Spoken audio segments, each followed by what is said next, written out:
Hello, everyone. Happy Wednesday. Happy Wednesday. How are you doing, Ms. Mo? You look beautiful, by the way. You look stunning.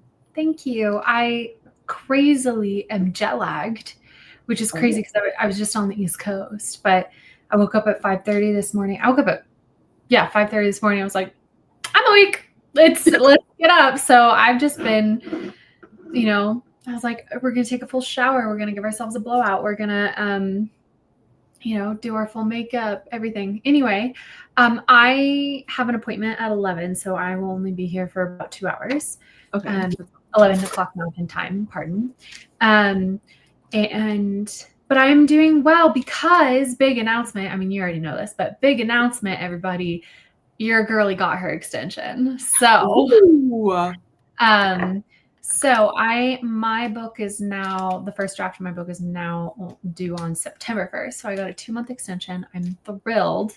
And to answer a question you have not asked me yet, during the sprints that I am present for the stream and even probably during the chatty bits, I am just planning for May because June is going to be such a crazy month with your launch, and I'm going with my family on a just general East Coast trip. We're going to be doing the Airbnb, which hopefully I'll get some words done then, but also I want to make sure that I'm available to you to help prep and promote and stuff like that. And also I am moving in June and I'm driving home to Dallas in June to meet my niece for the first time. And I'm going to be there for a week. So anyway, long story short, the reason I asked for a 2-month extension was because I already saw that June was going to be a total wash in terms of writing. And so because of that, I really want to hunker down in May and in July. And yeah, so I'm going to be figuring out my strategy. I'm going to be budgeting this stream. Thank you, Lindsay. Thank you for all of your encouragement in the saga that was me debating if I was going to ask for an extension or not. And yeah, I'm just going to be figuring out, and also preemptively, wow, I'm so sorry. All you asked me was, how am I doing today? But I love it. Keep going. Tell me all the deets. So because I was getting really stressed out, obviously, because of the July 1st deadline, because I felt like I no longer had enough time to do a bad draft. I felt like everything I was working on had to be perfect because the draft I'm currently working on was the draft my editor was going to read. I now no longer feel that way. And so because of that, I'm bringing back the ramp up week because it was so powerfully helpful for me in January. And so that's one of the things I'm going to figure out is my vibe for the ramp up week. Am I going to do it where I start on Wednesdays and take Mondays and Tuesdays off, or because the ski season's over, that's not really as relevant as it was anymore. So that's one of the things I'm doing this stream. It's just prepping and getting ready for the new month. Incredible. Awesome. Amazing. I love it. Thank you. What am I doing today? I'm very tired today. For 7 days straight, I've written 4,000 words every single day. How you doing? We're great. Yeah. We're fine. We're great. We're cool. It's great. If I say it's great enough times, eventually it will become true. Yeah, yesterday was such a slog. My brain is sludge again today. So we're just going to hope and pray that we can move on through. What's your word count for the story right now? My total word count, everyone, this is very exciting. Thank you for segueing me into it, is 69,237 words, which means by about 15 to 20 words, it is now officially longer than draft 1. Which is great. And you think you've got about 30,000 words left? 70 plus 30? 40. I think 40 is roughly. It's going to be 110,000 words? Hopefully. Oh, you're saying no more than that. No more than that. I hope it's not more than that, but it might be. Oh. It's fine. We're fine. We're cool. It's fine. Actually, I feel much better about having hit 69. LOL, everyone in the chat is yeah, I know. I feel so much better about where I am, with the amount of story that's been told at 69,000 words. I feel so much more 69,000 words has actually been written and fleshed out in the story. So I feel like we could get closer to 110,000 words and like be done closer to there. I don't think it would be at like 120 or 130. Yeah. So I was telling Grape and Steeg the other day that like, to answer this question, what beat are we on? Great question. Excellent question. Don't know story beats, but I'm almost done with what I've titled as Act 2. That's great. It's not actually at this point, last draft, you felt like you hadn't even hit the midpoint yet. I had not hit the midpoint at 70,000 words. Yeah, which is like which goes to show how just like funky everything was, and like how out of order everything was. So that's what is kind of going on there. But your girl is so tired. She is so sleepy. Is everything okay? Yes. Oh, he was sitting right here, and then he was like, boop, boop, or right onto the lap. I don't know if you guys can see that. He's so cute. Lucas, look, you little Pokemon. Yeah. Oh my gosh, his face. He's the cutest boy in the world. I know. I feel so my kitty. The Lucas. I know, guys. Can you believe it? We have him for about 3.5 more weeks. Oh no! It's goodbye forever. The cat era, which unfortunately ended on such a sour note, but precious kitty, handsome young man. Yeah. Well, hopefully you can like get some pictures maybe of him, once he's settled back with his family, to share with the people who love him potentially. I don't know. His family aren't the biggest texters, and I'm not gonna, I don't want this to be a sort of co-parenting situation where I'm like, I miss Lucas, send me pictures, and like I don't want to put that on them. I was just the cat sitter, and the cat sitting is almost concluded. So she is not gonna have that happen. She's not. You're not gonna. No.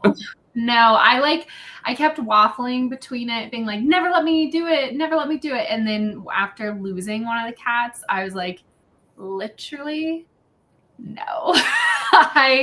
Maybe after I have kids or something like that, I'll get a pet, because I do think it's important for kids to be raised in households that have animals, but no, I do not think I will get an animal for my single lady self. No pet. Oh yeah, Gaze, I don't know if Gaze knew, but yeah, very sadly one of the cats got sick and died. It was devastating. Woo. There you go, 3 more weeks. Yeah. Let me just say hi to everyone in the chat. I know I've been clicking on comments, but I'm just gonna say, wow, I had to scroll all the way to the top. We have a Mars and a Gaze. Things have been very busy for Mars lately, which is totally understandable. Mars moved, which is like, you would not see me ever because I hate moving. And I just would have no energy for it. But I'm glad that you were here. Annie says accountability time. Yes, we are doing accountability early today. I think we are going to do a 10-minute sprint because my USB ports are for some reason like just not working well. So I need to restart my computer. So we're going to do a 10-minute sprint so I can restart my computer. Okay.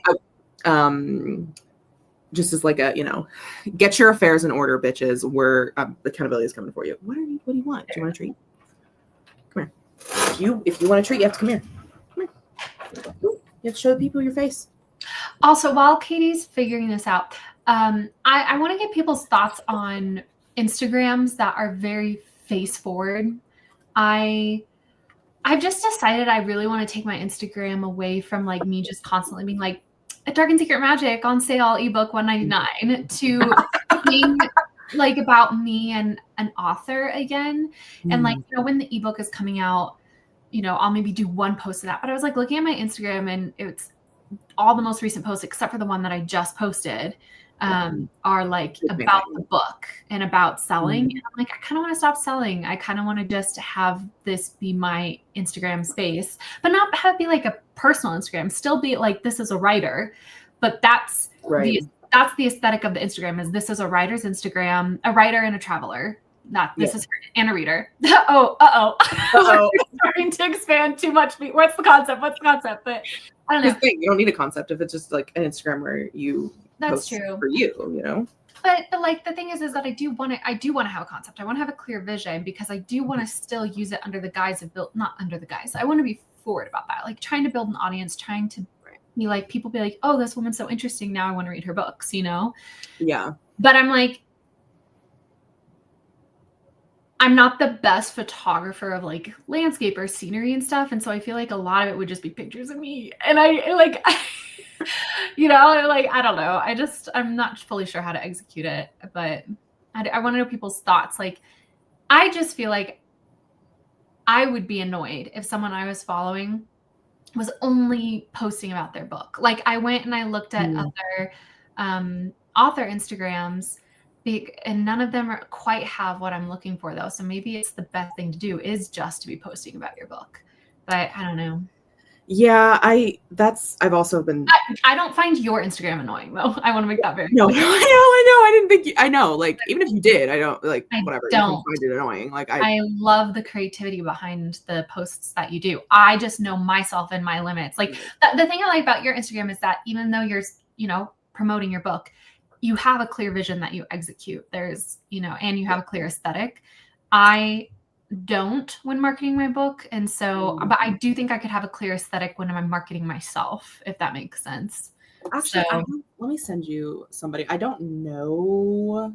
Oh, this would have been such a good Sprints on Shop Talk combo. But oh my God, you're so right.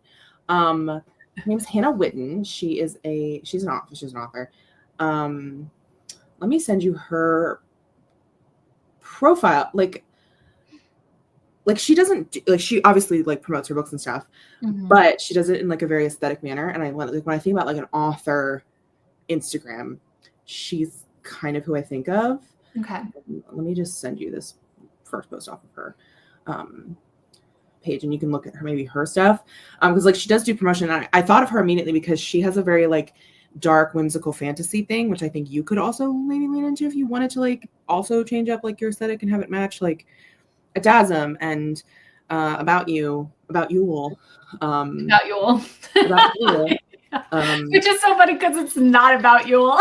Like that was one of my biggest issues in April. Like constantly restarting and being like, gosh darn it, we don't even mention like the main aesthetic draw of the book in chapter 1. It wasn't getting mentioned until like chapter 5, and I was like, we need to fix this. But I have finally fixed it. So I think this one also, Shay Earnshaw.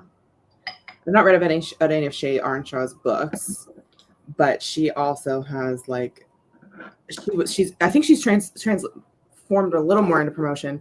When I originally started following her, she was very heavy on like the writing side of it, which I appreciated. So those are the two that that I can think of off the top of my head that you maybe could draw from if you were looking for inspo. I just like can't. I would love to be that kind of author that makes Instagrams like that. Oh, is he? Well, to be fair to him, he is playing with his toy. I had placed it in a pile of my stuff. Yeah. So, he's like, he was not being a naughty boy. He was come over here and play with the toy, buddy. Okay, why are you okay, good boy. But yeah, I think I just don't take aesthetic enough photos to like pull it off, and like don't have an aesthetic enough like vibe. In real life, I can simulate it on Canva. I cannot simulate it in real life. The one reason I think that I could pull it off is because so look at his little floof. Is because I live in a fairly aesthetic location. You do, yeah. And so there are places that I could go. And you know, I did that photo shoot with that professional photographer for my author photos, and I like remember some of their strategies for how to get good pictures, not just like of me, but in general, framing and stuff. So oops. Anyway, I don't know. That's one of the things I want to do in May is like sit down and really create like a vision board for what I think of my Instagram. Anyway, this is not relevant to everybody here. I'm so sorry, everyone. I love it though. Let me finish saying hello to everyone. Sorry. Hi, Wendy. Hi, Nina. Hi, Miley. Yeah, well, you're going to be held accountable for them. Just kidding. I mean, you are. Hi, Ash. Hi, Neon Moon. Hi, Lizzie. Hi, Annie. Oh my God, Miranda's been resurrected from my deathbed from this. Where are y'all? Also, she's sick again? Are you sick? What's wrong? Do you have COVID again? Question mark. Oh my god, it skipped all the way to the bottom. It's okay. Also, good morning. Morning. Hi, Froggy. Hi, Elena. Hi, Steeg. Hi, Sayla. Okay, I think that's everyone. Also, hi, Lindsay. I know he said hi to you, but Gaze is going to be finishing up, hopefully, a rough draft of this first chapter of a sort. Eyeball emoji. Hi, Jess. I overslept this morning. Was an hour and a half late to work. Go me. Ooh, at least you work for your family. Malin is stuck on a long internal call, but thankfully my accountability line is far down, so I'm hoping to make it on time. You got this. This is why the stream was late. You know, I'm here for Malin. Katie, the exact correct amount of words writer, making me so jealous with how crazy fast she's drafting this novel. Look, Gaze, this has been a long time coming, and I have a deadline. It took me so many months to get that. I'm sorry, you said it's been a long time coming, and I immediately started singing Miss Marigold and the Heartbreak Prince.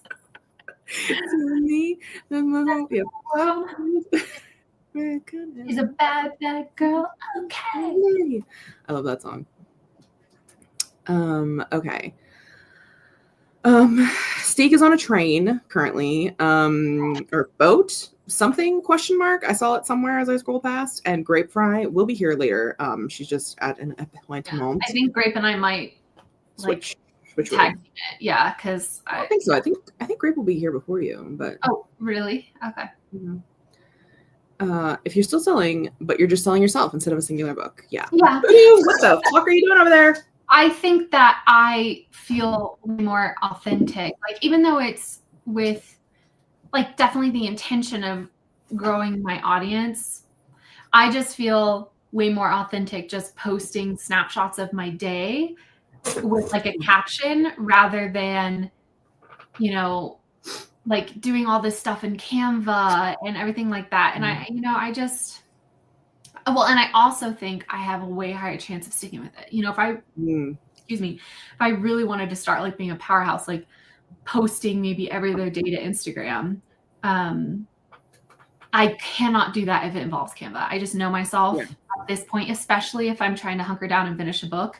But I do think, you know, if I really am, like, I'm like, oh, I'm sitting in this coffee shop, like, there's a vibe here, you know, then I can set up my camera, get a good shot, and have that be that, and then upload it. And like that, you know, a Canva process can take between 30 minutes to an hour for me. I know for Katie it's way longer because you just put so much effort in. But like for example, the one that I just posted on Monday, was that yesterday? No. Yesterday. Today's Wednesday, sorry. Monday. I posted on Monday a picture of me at the beach. It was just what? It was not yesterday because I was traveling yesterday. My sister just took those photos and I thought, oh my gosh, these are cute. And then I literally was lying on the beach reading and updating my line a day. And so I was like, and like, I don't know, it just was so much easier. But I don't know if it achieves much other than just like, I don't know if it actually achieves anything. So I don't know. I mean, what are you really trying to achieve is, like, I guess my question of, like, a sense that I am trying, because I'm carrying a lot of guilt with me over, I feel like I've really dropped the ball in terms of marketing and growing an audience. And I know that that's a legitimate, such a powerhouse to have behind you, is like when you have an audience, when you're putting effort towards growing your audience. But I really feel like I've dropped the ball on it. And so I'm trying to think, how can I reintegrate that into my daily routine without, like, and being reasonable and rational about my expectations about it, you know? Mm-hmm. Yeah. Because, like, I could say, oh, in May I'm going to post on Instagram every single day a cute, like, Canva thing, like the mood boards that I did for a Dark and Secret Magic and stuff like that. But I know that I won't do that. You know, I can make that goal, but I know I won't do it. So I get it. But I also, was it you who just said that, or was it a comment about, like, you know, it's Jess. I think most authors switch to a very sell heavy around release time and then fall back on more personal stuff outside of that. I think that's normal. Okay. And Anna said something about different seasons of like, you know, like around Halloween, you might post more about a DASM and like post more about the book itself and like, you know, scale back on the posts, but they're more, you know, sell focused. But for the rest of the year, you know, you're more you vibe. Like, I don't think it has to, be all or nothing to one side of it. Yeah. That's fair. I'm sorry. We can move on from this topic. I deeply. But it's fascinating. I know. And you and I can brainstorm and go over things off screen later. But I just, I know. Everything is relevant because we love it. Okay, thank you, Fadina. Also, hi, Fadina. Thank you. Author brand instead of book brand. I fell into a hole of AuthorTubers talking their hot takes on AuthorTube. I have an idea of the cohort they're referring to, but now I'm anxious. They talked about clicks, aesthetic blogs, etc. The girlies don't want B-roll of typing. Always. I get on paper the critique of the aesthetic blog, but I don't go there. I am just like, do it. And here's my thing. I find I am more productive on days that I'm vlogging myself for accountability. And here's my other thing. I think there's some people who like over romanticize, and also people who are like, you're selling a false narrative. I think if you're like, this is my every single day, this is how I always am, then that's a false narrative, and you're creating unfair expectations on the people watching it, and they're feeling like inferior because they're like, why can't I be this way? But if the point of the vlog is you're like, I'm trying to intentionally have an aesthetic, romantic writing day, I think those days are actually really important for deepening your connection to writing as a hobby, because sometimes it can feel like such a chore that if you sit down with those kind of vlogs, and yes, it's performative, but sometimes we have to perform because we have to even tell ourselves, like we have to remind ourselves to perform, because not to be all Shakespearean, but the whole world is a stage, right? Like I think that there is so much enjoyment in performance, as long as you're not being, what's the word? Pretentious, where if it's not a pretense, right? Like I say this all the time. My thing with John Keats was a pretense. I did not like poetry. I just said that I was dating John Keats because I thought that made me sound cool as a teenager, right? Yeah. But if I were the person who loved poetry and I did love John Keats, and I was like, you know what, today I'm going to take a John Keats book. I'm going to get my favorite pens. I'm going to go to my favorite coffee shop. I'm going to smell flowers. And you are performing this like act of love towards this thing that you do love, then I do think it helps deepen your relationship with that thing and reminds you of how lucky you are to do it. So I'm actually a huge proponent of introducing aesthetic into your craft, because I think it also can help prevent burnout. Yes. Because it feels enjoyable rather than being like schleppy, you haven't showered, you're goblin mode, like Thank you, Anna. I'm out here going blah, blah, blah, blah. And Anna's like, okay, well, here's the succinct way to say this, actually. You don't need to go on this whole rampage. Yes. Writing can be beautiful and not torture. Yes. I 100% agree. And I often find watching those vlogs very inspiring for my own work, even if I'm not in a place where I have the energy and the spoons to do it myself. Watching somebody else do it is a lovely experience. I think there are two like important hinges, and one is on the creator and one is on the watcher, the not consumer, but what we're just content. I mean, we're consuming content. I think the important hinge on the creator of the video is to not make it seem like this is a reasonable expectation for every single day. But then I also think that there is a responsibility on the consumer, even if the creator hasn't made that statement.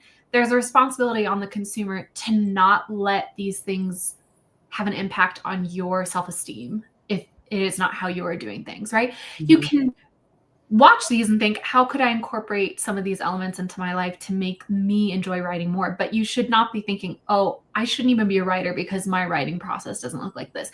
And I think that is a little bit your responsibility to, if you're feeling insecure watching those videos, I think that's on you to kind of check in with yourself and be like, actually, let's walk through whether or not this insecurity is rational. So There are two hinges, because there can be areas where it is problematic, and I totally understand the critique, but I also love critiquing the critique because I don't think it looks at it in a nuanced way enough. So I just also think it generally comes into the fact that you control your own algorithm, and especially on YouTube, you are clicking on content. It is not being fed to you by an algorithm where you just scroll across something.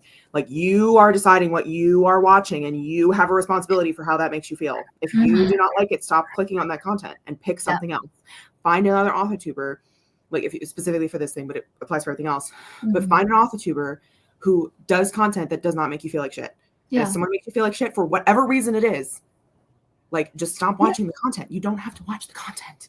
And like Anna said, it's different. There are different seasons, right? Like, if I am trying to reconnect with my love of the beauty of poetry, then or of writing, I want to be watching the aesthetic vlogs. But if I'm in goblin mode and I'm struggling, sometimes it's helpful to watch someone who they're way more like unstructured, and they can talk about their struggles. And so I feel like I've got company in my misery. But also sometimes, you know, if I'm trying to reconnect with writing and I'm watching someone who's like complaining about it, I'm like, that just makes me feel worse. So, why are you doing this? It's totally different seasons, and all content created serves some purpose for some people. So, and like, I also agree with Lindsay's point of like, this is a video creating platform for a writing platform. So if you're aesthetic, do it as B-roll. That's part of the video making hobby. Yeah.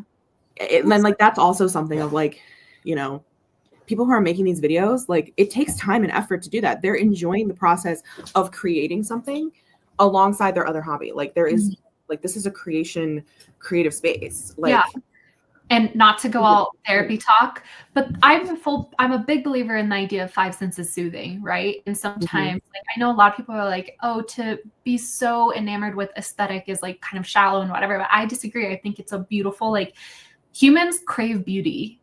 We crave deliciousness, not to be like, you know, all like, dost thou wish to live deliciously, like taste, but like, and I think that, you know, setting up a beautiful shot for the purpose of sharing it with people, you're still taking that creative act of creating that beautiful shot, and that's still pleasing to the creator. It still serves the creator as well. So it's a very symbiotic relationship that I personally enjoy, even if I'm not so much, because my writing process is very unaesthetic in many ways. That's not true, but okay.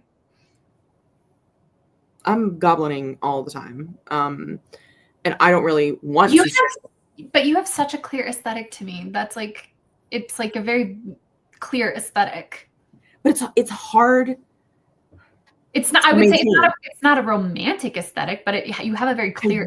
I want it to be a romantic. You do? You want to have a romantic aesthetic? I well, do. That's something to recognize. Yeah, and that's why I've stopped making as many videos, because it was in a dissonance between me trying to film a romantic setup and like romanticizing my writing like the way I want to, like the way I like to consume, and the reality of it. And I personally, for me, did not particularly enjoy making the vlogs when they're not romantic and then editing them, because I'm watching this video a bajillion fucking times. Like, you guys watch it once and like it goes into your, you know, random save file of like random things I watched on the internet and like enjoyed Katie's content. Like, I'm there in the trenches with it. So like, that's why I've kind of pulled back on making the aesthetic content, because it is difficult and there is a dissonance there, which is on me. And that's why I do not make as much content anymore. There's also, you know, I fear a lot of different things on the internet now. I'm like, okay, we're gonna stick to live streaming. I know. No, I remember one of the things that I thought right before I made my YouTube channel, I was like, you know, artificial intelligence could get good enough one day where they're going to scrape everything you've put up on the internet and use that to basically generate content. I literally, the anxiety in my brain had that thought back in 2019 when I uploaded my first video. And I was like, you know what? You're catastrophizing. Like, you need to relax. And I also kind of, but now it's like crazy that is legitimately a reality, and great, not for me because I'm so tiny beans, but like in general, larger people having like the AI generated stuff of them, like the podcasters where the AI will make a fake episode of their podcast and then they react to that episode. Like that gives me chills, like literal chills. Oh, it's so icky. It's so icky to me. Let me see. It's unfortunate because the videos I watch were from newer author tubers making videos less than a year, and I've been around that I know their critiques were not indicative of the whole community. Yeah. I think it is interesting the cycles that we kind of go through with like different, because when we started, around the time that we started, there was the whole author tube is dead debacle. Yeah, that was funny. And we're like, it's not dead. We're just over here. And like sometimes me and Wallace will be like, I haven't seen an AuthorTube newbie tag in a while. Like maybe AuthorTube is dying. And then we go and we Google it and we're like, we're just not there. Like YouTube just isn't serving us the content. And it's like, it's on us actually. I used to actively go and like at least once a month I would go and watch all the new AuthorTube newbie tags, which I think everybody should. I think,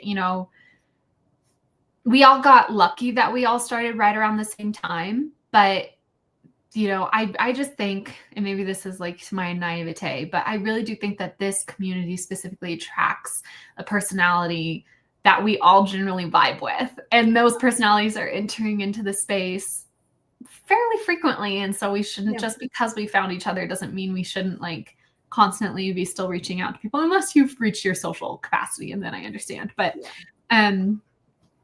this was my big fear when we closed the Discord, that we'd get accused of being a clique. And I was really worried about that. But we dole that crap out like cocaine though. Like, like someone can come in and like, what's the Discord link? And it's the first comment they've ever made. And we're like, oh, here, friend. So here you go. I think it's fun. Yeah. It is hard. And that's something I've also come to terms with in terms of like, I want to be friends with everyone. I want to help everyone. I want to be there for everyone in their journey. And it's just not possible. So I just try to be there in the way that I can, which is by creating these live stream content basically at this point and just running productivity and like if you're there in the comments with me, like I'll engage with you. But, I haven't done a beta read in a very long time. Oh, me neither. I feel terrible. And I feel bad about it. And I feel like I should, but I'm also just like, it's tough. And I think people understand that. Yes, Selah, the FYP-ification of media is like, that is my current soapbox where someone needs to shove me the fuck off it because I hate it. Yes, Miley. I'm always trying to make people feel welcome in various writing circles where they overlap, but no one can be in every community and also be productive in all of them. Mm. It also is circling around to like the conversation that I think a lot of people are having in the greater world of like, to have a village, you must participate in the village. And like friendships being like commodities and stuff like that. And there's a whole wide conversation about that where I'm just like, y'all stay safe out there. I got my village. No, but I'm such a huge believer though. Like I was getting really disheartened by these people who are like, you don't owe people anything. Like, I hope I never find the kind of friend who asks me to drive to the airport. And I'm like, excuse me. Like, I would love to be asked to drive someone to the airport because it's a way for me to take care of that person. And I don't really like driving, first of all. Yes, which is big. Yeah. But it's also an indication that that person believes that I'm someone they can come to in a time of need, and that's like the level of our relationship, which like, I know not everything is a transaction, but from just like a reciprocity thing, that's also nice to know that if you need somebody, you can go to them. So. And like, you can't take everybody to the airport, but you should have people that you would take to the like, you can't, I agree. Like, you can't take everybody to the airport. And in this globalization of the internet, you cannot be there for every single person in the entire world. But having people, but you have to also be willing to go to the airport at some point for somebody, if you want that. But don't be like, I can't go to the airport for everybody. But also, can everybody take me to the airport? Right. That's a big thing that I think, people are like, I don't owe anybody anything, but how crazy that nobody helped me and like nobody's thinking about my needs right now. I think that's a very common transaction that I witness on the internet. And I'm like, that's why, it takes a village. In a village, you have to be a villager. Yeah. And I also liked this from Nina. Except to all of our lurkers, you are our friendly fairies in the forest. Like, we count you as villagers, don't worry. Yeah, exactly. Yeah. And this is kind of like an open forum of a village. Like, you can kind of take whatever you want and get whatever you want out of it. You know, like, I think our community we've cultivated, not to toot our own horn or anything, but like we have great people in our community, where if you offer up stuff and offer up yourself in a good faith way, people will engage back with you in a similarly good faith way. Nina, I like this as well. Tag us. What am I to you? I love this. Yeah. I want to know. I think I know who the forechatting is. Yeah, that's her. I have a friend who said she wanted to write, but she never sat down to do it. Figure out she romanticizes the vision of being a writer and sitting down to write, but wouldn't enjoy it. As in, me and her together figured that out. She was part of the discussion. Yeah. And that's it. I definitely enjoy writing more when I dive deep into the aesthetic. Like, if I am like, ugh, I guess I'm just going to sit on my couch. Like, it's harder for me to get the words in versus if I go and I intentionally pack up for the day. I go somewhere, I set up, I get myself a fun drink, I listen to the music, and then I get started. One thing I've realized for May, though, is I'm going to be incorporating the Eat the Frog thing, Eat the Frog morning thing. Eat the frog first. Yeah, eat the frog first, because I've realized I've been going to my third space. It's really just a second space if you think about it, but whatever, we're calling it my third space.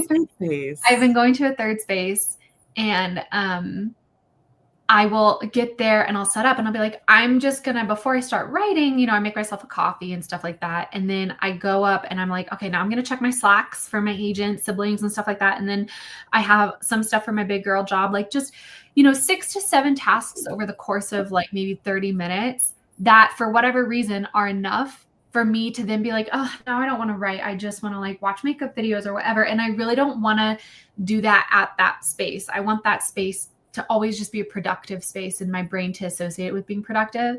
So I think for doing the ramp up week and stuff like that, I think I'm going to have it be an Eat the Frog first thing where I get there. I can still make my coffee and stuff, but I sit down and immediately jump in to my first sprint for writing because I've just been struggling. So anyway. Yeah, I 100% agree. It's just, that's why I've kind of. But you do everything at night. I do, but I'm also like, because I spend so much time in the morning doing admin tasks. Like, I'm checking my email, I'm writing things back. Like, I've really slacked on literally every single thing except writing. This last week, especially. If you've seen me post things on Instagram, it's because it's been scheduled for like 3 fucking weeks in advance. So it's like I've been liking every one of them. Thank you. Like, some of these posts have also like, been made for over a year. So it's like, I got to post them sometime.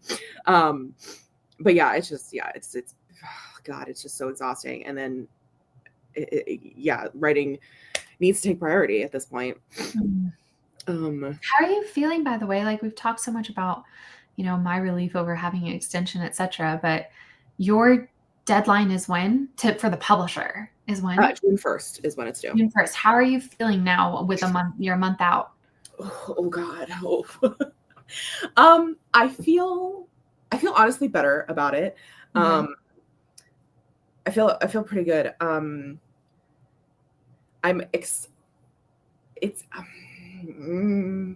I am going to be very interested to hear you guys' feedback on the book. Okay. Because I feel very deep in the weeds where I'm like, I cannot see a single thing except for this pollen, the dandelions that are growing in front of me. Okay. And right now I feel good about like,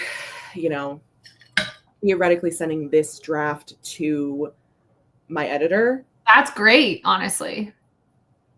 Which is why I'm a little bit nervous of like, oh, what if I get feedback back on this? And all of a sudden I'm like, but I also don't want you guys to like placate me of like play a cheerleader. Like, I don't want the cheerleading, but I'm also. Okay. I have a thought. Okay. And let me know what you think. What if you since you're decently happy with it, once you're finished, you just send it off to your editor and send it to us at the same time, because they're probably, you know me, I am going to give you massive developmental feedback. Like, you just need to acknowledge that. I want it so bad. I'm going to give significant developmental feedback that you will not be able to incorporate in between Exactly. the 3 weeks before June 1st, right? Yes. So what if you send it to your editor? And, you know, Devasia gives you her edit letter. I give you my edit letter. Your editor gives you her edit letter. You meet with your editor. You have all 3 edit letters, and you're like, you said this, but I had a friend who actually said this, da da da. What, like, and you kind of get the editor to sign off on the new direction, but that way you send off the draft while you're confident in it. You don't send it off after you've received massive developmental edit letters and you're like, oh God, now I'm sending this crap. Not that your draft is crap, but like, I'm kind of trying to predict your internal monologue of like, oh God, now I can't do this. I honestly think that might be a better strategy. And I know you're worried about like it kind of being redundant, but I think it might just from your own personal, and especially that way you can focus on your launch in June. You don't need to be like thinking about all these things. Which was like, that's why the draft is due June 1st. And I'm like, it has to go out June 1st because I'm launching my fucking book, by the way. Backhanded compliments, June 10th. We are so close to it coming out. That's the other thing. I'm kind of freaking out a little bit. If I think about too much, I'm like, also, how big is the bookstore where you're going to be hosting this? I don't know. Great question. Because my mom has invited a startling number of people. I'm obsessed. I love it. Let's fucking, call fire brigade, you know? The fire marshal's gonna be like, you can't. That'd be a great Instagram post of like, my book launch got shut down by the fire marshal.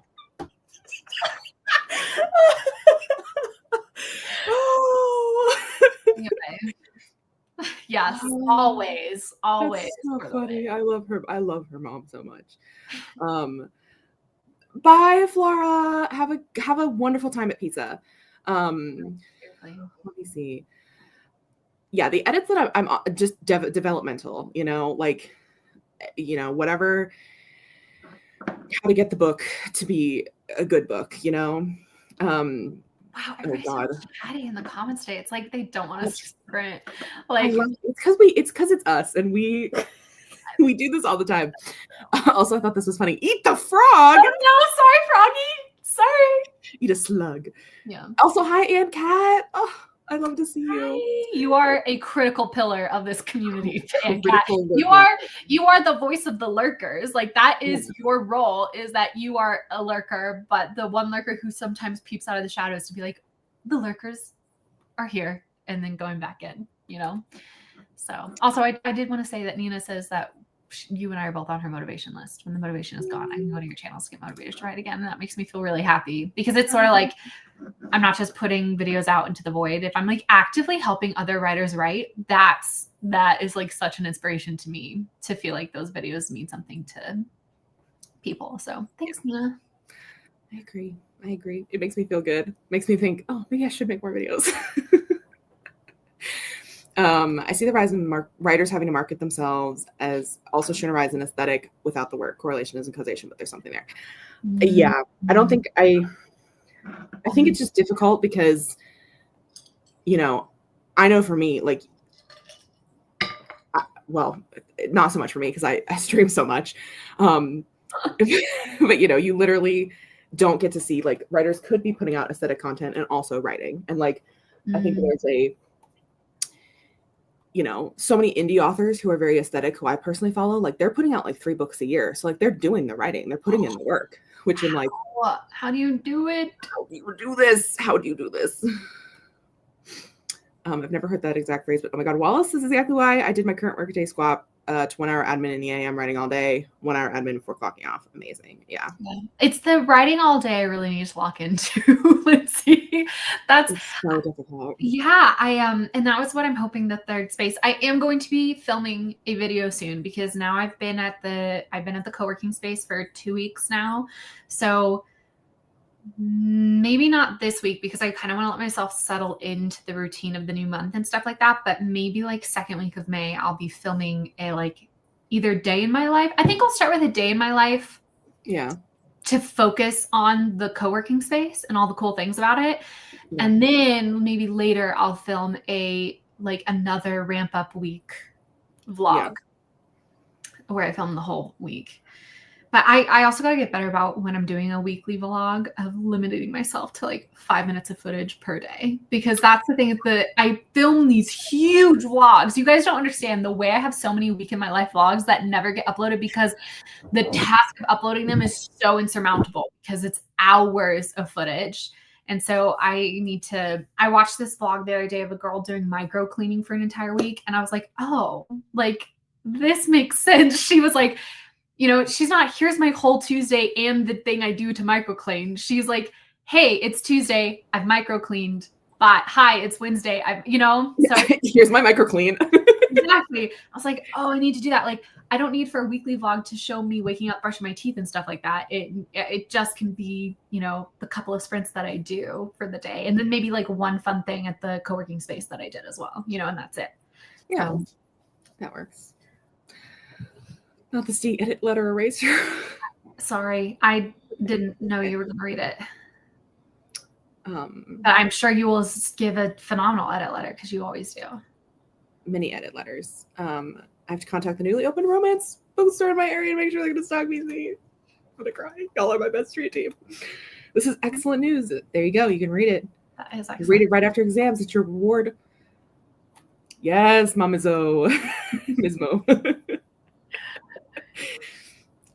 I know. Look, I need to do good. I need to write for someone. I know. It's just I love having these conversations. Okay, what can I say? I love do not need to write today, so I'm not feeling the pressure because I am just. I mean, I have like a huge running list. I'm going to cover it because some of these things are private, but I have a huge running list of things I need to do. But I guess I should put stream on there. So there you go. You can cross it off.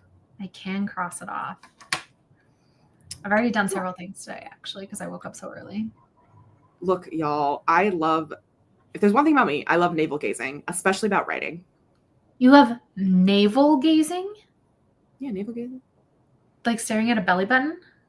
Have you never heard that expression I've never heard that expression before. It means like to like literally like you're like kind of like it's a narcissistic conversation where you're navel gazing at yourself, like you're looking at yourself, you're talking about yourself and like things that are surrounding you. But specifically at your belly button? Yeah, because it's so stupid. It's ridiculous. Why are you looking at your navel?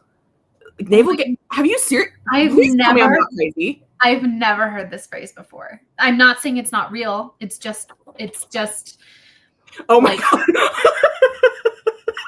Well, we have this conversation once. No, we do not. No, we do not. This is the first time in my life hearing this phrase. Oh my god. Yeah, you are lying to me, Steve. You are just trying to do what I do to you, which when I do it to you, I'm being serious. When I do it to you, I'm being serious. Thank you, people. Thank you. You've never heard it? Thank you, Mars. Oh my god, wait, but we're connected mentally. It's just something that slipped through my, through my life. I've never heard of it. It's fine. It's not a big deal. Find it, and I'll believe you. Okay. I do not believe you, but the fact that it's recorded on a stream, find it, and I'll believe you. Thank you, everyone. But thank you for. I was like, oh my god, is this something? Anyway, navel gazing is essentially. I've looked up the exact definition, so I can tell you succinctly. Okay. Is self-indulgent or excessive contemplation of oneself or a singular issue at the expense of a wider view. That's so me. That is like so the perfect description of me. Me too. I also love to navel gaze. And it's called, that's because it's like silly that you're looking at your own navel. Like, why are you doing that? Like, maybe there's something wrong with it. Like, not me. I know it was not me. Well, find it, Steve, and I'll believe you. There we go. Okay, great. Anyway, so the point is I love to navel gaze. And so when you let me navel gaze during streams, it ends up being 49 minutes and we're still chatting. Which at this point we should just stay live because I got to leave soon. We should just do accountability. Eat the frog. I need to restart my computer because my arm is literally hurting from this. Anyway, it's beautiful what two besties can do when they come together. Not accountability. Least productive day in the morning. You know what? I'm with Lindsay. Chatty days are good. Sometimes mental recalibration around writing is more important than daily word count. And I agree. Yesterday, I was not feeling great. I hopped on a call with Stieg and Devesha, and within 25. I'm sorry I couldn't have been there. I was in the air. Yeah, you're good. Anyway, yeah, within 25 to 30 minutes, I was already feeling better about life. Stop trying to chew shit that doesn't belong to you. Why are you chewing stuff again? Like, you have so many toys. Co-regulation that we do together is pretty great, I will say. I love the tangent, Selah. It was great. No, you know what? Stop giving bad faith interpretations your faith. You know, Yeah. like, yeah, it's the internet. Bad faith interpretations are going to happen. And I think, honestly, knowing that they're bad faith takes all the pressure off, because you're like, that person's not engaging with me in good faith, so that's not real. You know? Love when someone writes too much inner monologue. People are like, this book is too navel gazy. Yeah. Oh. Interesting. Yeah. Yeah. It's like, wow, this is crazy. This is like a whole brand new thing to me. Yeah. But I do not care enough to come through thousands of hours of content to win. Then I win. I know. Okay. Wallace, can you pull up a 10-minute sprint? Because I'm going to restart my computer so it will go away. I anticipated that. My bad. You're good. Lavender said, I thought it was that your head was so far up your ass, you're looking out your own navel. That might be what it is as well. Oh, that's funny. That's a good one. That is a good one. Okay, bye, gays. Oh no, I have a lab project that I apparently have to present on my own. Good luck. You can do this. I got it. You got this. How you want just 10 minutes, Katie? Yeah, just 10 minutes. It's literally just to restart to my computer. Hopefully. We are really just doing a little sprint, you guys. after 15 minutes of chit chat. I literally would go into doing accountability, but I don't have my keyboard or my external mouse right now. You're good. That's why. We've got it. Slay. All right, everybody ready? Happy sprinting. Let me mute. Sorry.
There we go. It's the end of it. How's your computer? We're good. I got my mouse back, my clicky clacky keyboard. I'm ready for accountability. How'd you do for that 10 minutes? I did great. Oh, sorry, Lucas. I did great. Just worked on the to-do list, and also I went through the place where I do a lot of my like physical activity, the gym, for lack of a better word, that I joined, and I basically picked out. Wow. I picked out just torso shot. I picked out the classes I'm going to go to this week. So you look cute. Thank you, Devisha. I appreciate that. So do you. Thank you. How you doing, Devisha? You joined us, which I love. How are you doing? I'm doing okay. Yeah. It was longer than I expected. All right. You're okay. It's fine. Good. We haven't even done accountability yet. Yeah, that was our first sprint, and it was 10 minutes long. So Me and Wallace, about yes, we did. writing, community, aesthetics. Yeah, it was a good time, actually. I will not apologize. I would just like to point out that Steek says, I wrote 423 words. Nicely done. Oh, What happened? Damn. That was 10 minutes. 10 fucking minutes. What do you mean you wrote 423 words in 10 minutes? I love nicely it. done, Steve. You deserve. Maybe he's feeling the late Act 3 push. Yeah. He's at the end of labor. The baby's coming down the birth canal. Oh, hell yeah. That was for you, Steve. Also, speaking of babies, was it last week that you went to meet your niece, or is it this upcoming week?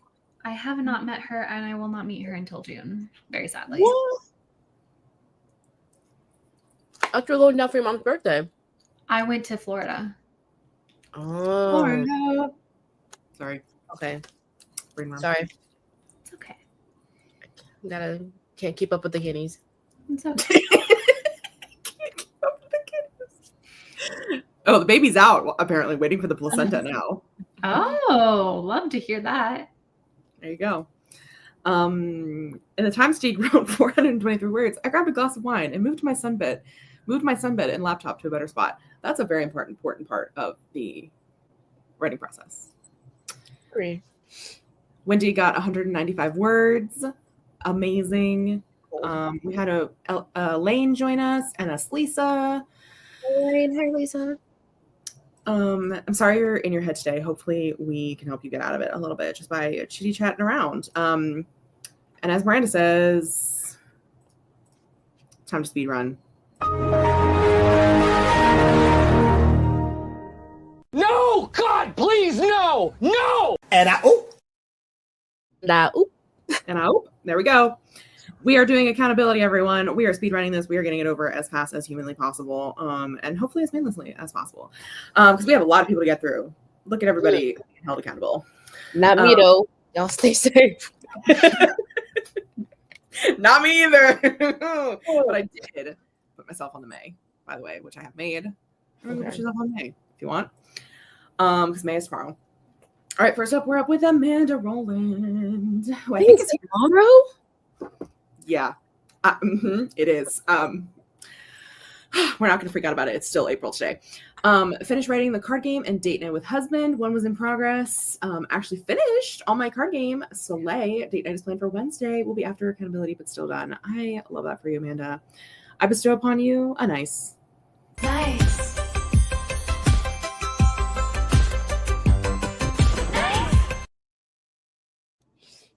Next up, we have Steeg. Finished his draft, Crying Face Emoji, and read 2 fiction books, which is almost complete. 2 chapters left of this draft. Going to finish by the end of the week, which I'm so proud of you.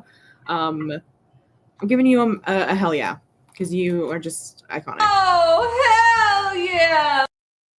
Done so well this month.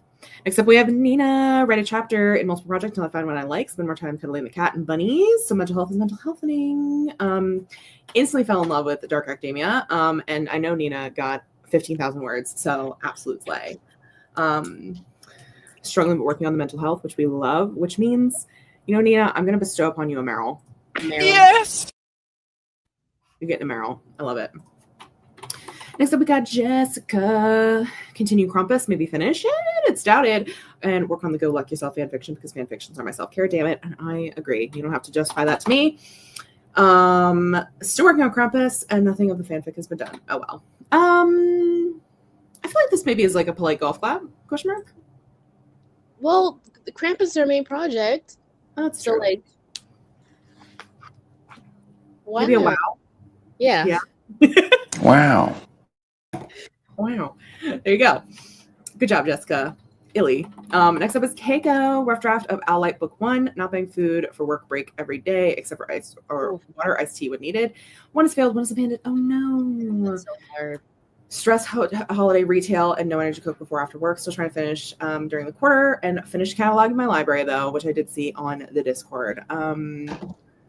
This feels like a Tyra, just like a regular chicken maybe. I was thinking, Tyra, I was rooting for you not to spend your money. We were all rooting for you. Yeah, but well, all right. We'll do a chicken combo. I was rooting for you. We were all rooting for you out there. When you try your best, but you don't succeed. Next up, we got Tia. Read at least 5 chapters. Bestie, the bar is so low. It is low, but did you clear it? You're struggling with working on it. And then go on dates with husband and print out the chapters, which is started. Is Tia in the chat today? Do we have a Tia? Do we have a Tia? I don't think we do, but you know what this means. So no. Update.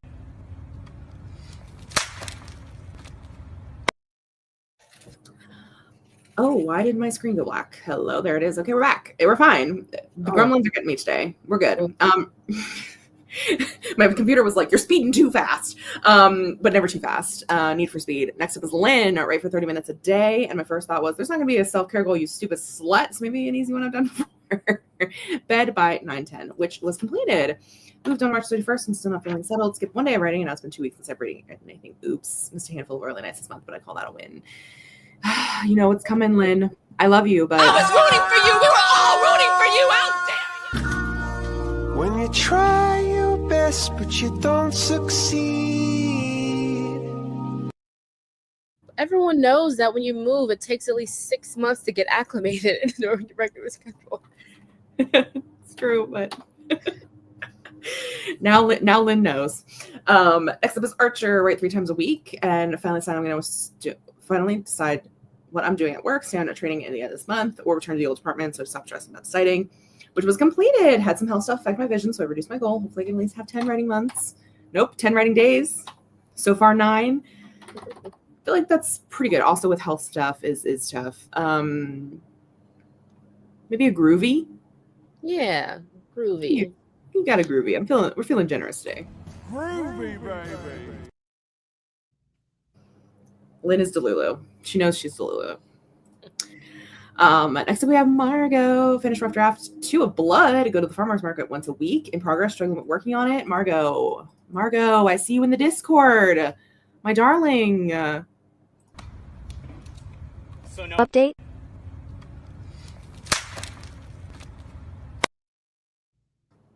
My question. Next up is Mars. Finish client work copy edits and be kind to myself when I feel overwhelmed. Things don't go to plan because I know things are going to be hectic and moving does in fact suck. But you did do it and you did complete your client work. A nice noise. Yeah, I'm feeling that too. Yep.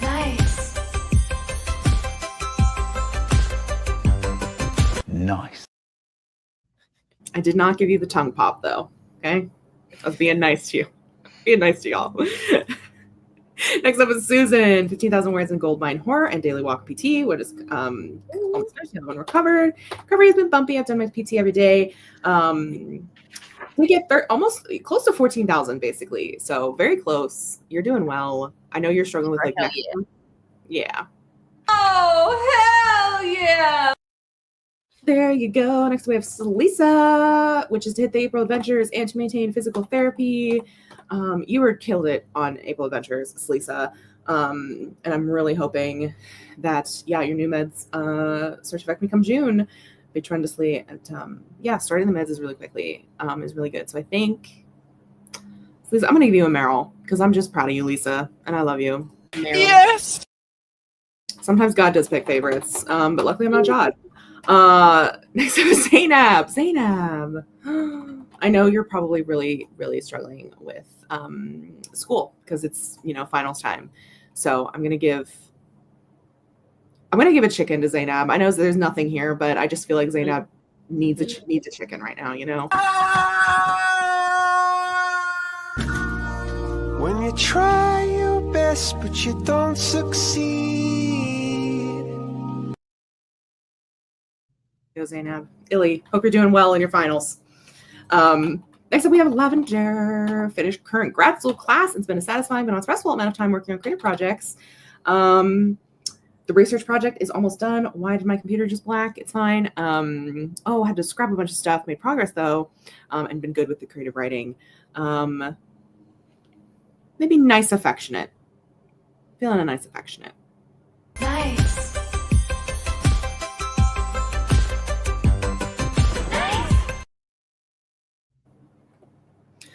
Next up, we have Ash. Finished draft 1 of Host and start PT twice a week, both of which are completed. I finished my first draft. Oh my God, Ash.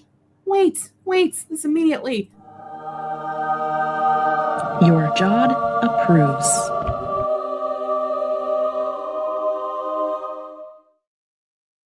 This is actually like third Jod for completing this draft.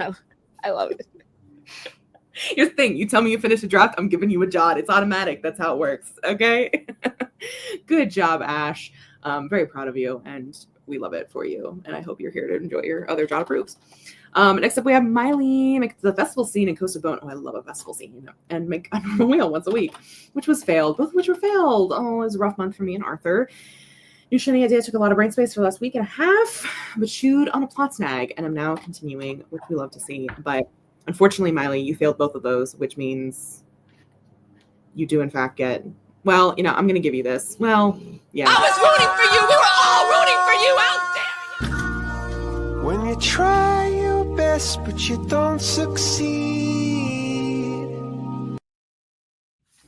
Love you though, Miley. Next up is Mullen. Finished Act 1 of Project Alien, the Query Demon, with a 40-hour time-based goal. Post 2 videos, do 2 live streams, which was done. I watched both videos. Started Querying Demons, took a small break to get responses from the first, then we'll do a second batch. You're killing it, Mullen. Absolutely. I think you're getting a Meryl. Yes. Because I'm just so happy about all the content and the vibes you're giving, Mullen. Next up is Annie. Finish draft 0 to outline and get the Minecraft beef from McDonald's. I need it, y'all. Sure. I hope you got it. Did you get it? Struggling working on it. And may have underestimated how long it would take to finish my Jira draft, which is okay. You're making progress though, so I feel a groovy for you. I'm feeling a groovy. Groovy. Groovy, baby. There you go. Groovy is such a nice one. Oh my gosh, we're almost done. Next up, we have Alice. Or write something to ease back in and focus on me. I know you've been struggling mentally recently. I hope you're doing well, Alice. Just trying to be more relaxed. The plan to get myself back into writing, which we love, both of which are one is in progress, one is started. I think you're doing better. I'm gonna give you a wow, just because the vibes are wow. Wow. There you go. And finally, last but certainly not least, we have Wendy. No goals, just vibes. I'm specifically not putting a goal because feeling them again and again is so fucking with my head. So self-care goal is no goals, just be, which means both of which are completed, which means, you know what, Wendy? You get an honorary Meryl anyway because you completed both your goals. Yes. And also, you wrote 4,000 words the other day. So, and for everyone who isn't on this sheet, which is everyone who's on screen, including myself. Shame. Actually, it's one of these. I'm tired of this, Grandpa. That's too damn bad. That is too damn bad. And you know what? I was rooting for you. We were all rooting for you. How dare you? Hey, now you're just dogpiling. Damn. What the? I just gotta put all 3 of them together, so they just run one after the other. And this one is for my girl Nikki, or my day them Nikki. Love you, dude. Hope you're doing okay. Nikki. I love it. Miss you. Anyway, Lily. You've been held accountable. There you go. We should put this one in circulation. Two bros chilling in the hot tub, 5 feet apart because they're not gay. Okay. That's for Miley, actually. I take back whatever I gave you, Miley. That one's for you.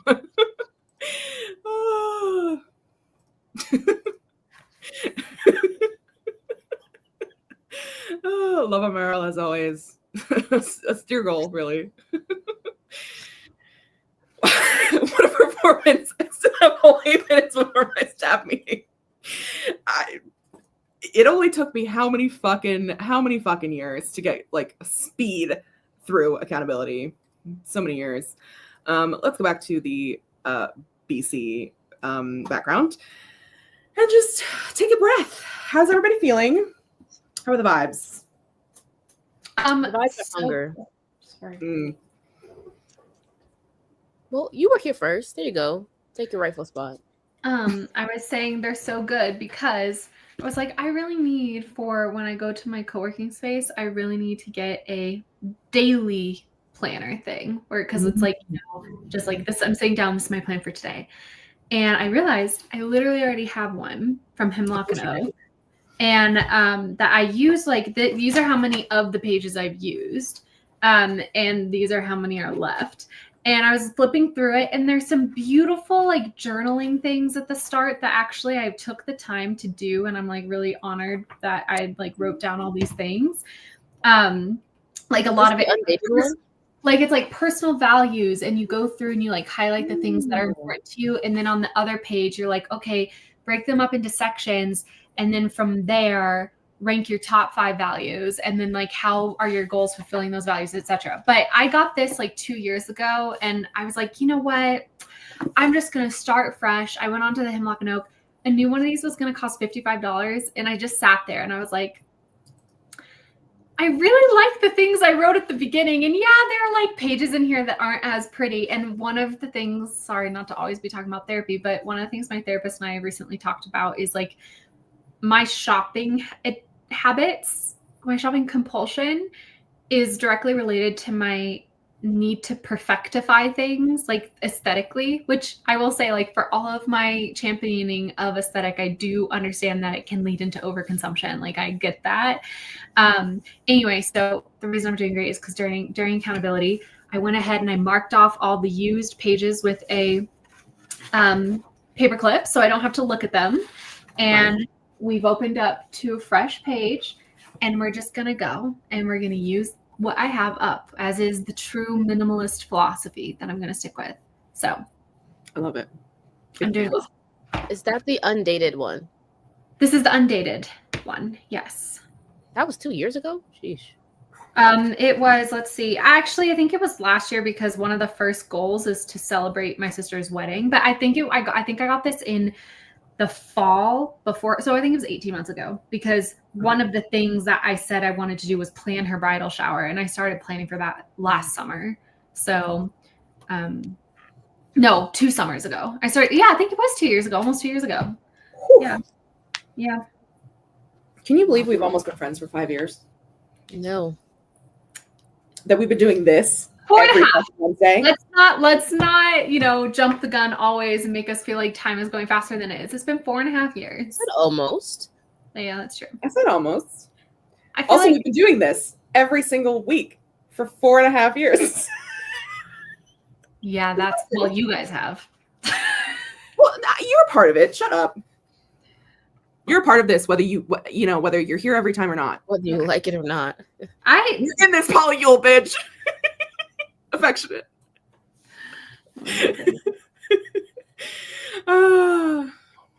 The stickers and planners I've found since my declutter. Yikes. How's that going? Yeah, how are they? Also, what are you doing with those stickers? Let's see. Yeah, the April Aries season in Crash Out was Crash Out season. I'm just happy to be here. Yeah. Also, Sayla, we're gonna go. Tomorrow is Beltane / May Day. So if y'all have a bad sleep or any weird ass dreams, that's probably why. Speaking of, before I have to leave, I did want to plug something, if that's okay. How dare you plug something on You your have to leave. I just got here. I know I have therapy. I'm not about to leave. I will definitely probably leave during the next sprint because I'm going to leave for therapy at the 30-minute mark. But tomorrow, like theoretically, I was supposed to have all this like content planned to celebrate halfway to Halloween to promote my book, but now I'm like, whatever. Long story short, tomorrow on my channel, I am doing a type of show walk, but there's no sprinting. It's just shop talk, and it's going to be with one of my really good friends from high school who currently works at the Metropolitan Opera and writes a lot of their programs for them. And so I'm basically going to be interviewing him about his nonfiction writing and his process. And that's going to be at 4 p.m. Mountain Time, so 6 p.m. Central or 6 p.m. Eastern. And I'm going to try and make the stream today. I told him I was going to make it on Sunday, but then I was like traveling and I forgot. So I'm going to make the stream today, and I will post about it on Instagram and stuff like that. So, just if you want to come, show him some love. He's so wonderful and so fun and like charismatic. I think we're going to enjoy ourselves. It'll probably be like 90 minutes worth of chit chat. And then, but yeah, technically to celebrate halfway to Halloween, but it will have nothing to do with nothing to do with Halloween. Nothing to do. The vibes are immaculate. Going to be immaculate. Yeah, but I'm actually going to add that to my to-do list to like make a post for tomorrow for halfway to Halloween because I really do think I should do something. Yeah, it's gonna be May. It's the best month for Mullen because Mullen and Anna are meeting in real life. Oh, wait, Anna, you're going to be across the pond? She is, I believe. Oh, that's across a couple more ponds. What was that? I think I went a little Aussie, so we're that's a couple ponds too far. Oh, okay. I catfished Mullen into being friends with me, and now she realizes I'm actually stale bread. And Mullen says, I'm French. When we get stale bread, we make French toast, which is yummy. So there you go, which I think is one of the cutest interactions I've ever seen in my entire life. That's cute. Both affectionate. That's tomorrow? So show up troublemaker style. Yeah, how well of behavior do we have to have for this? Bring it in. Let's behave. I mean, it's going to be on my channel. So, we're in our not going to get Sunday eaten. best. It's It's not Sunday best, but it's business casual. Okay. Yeah.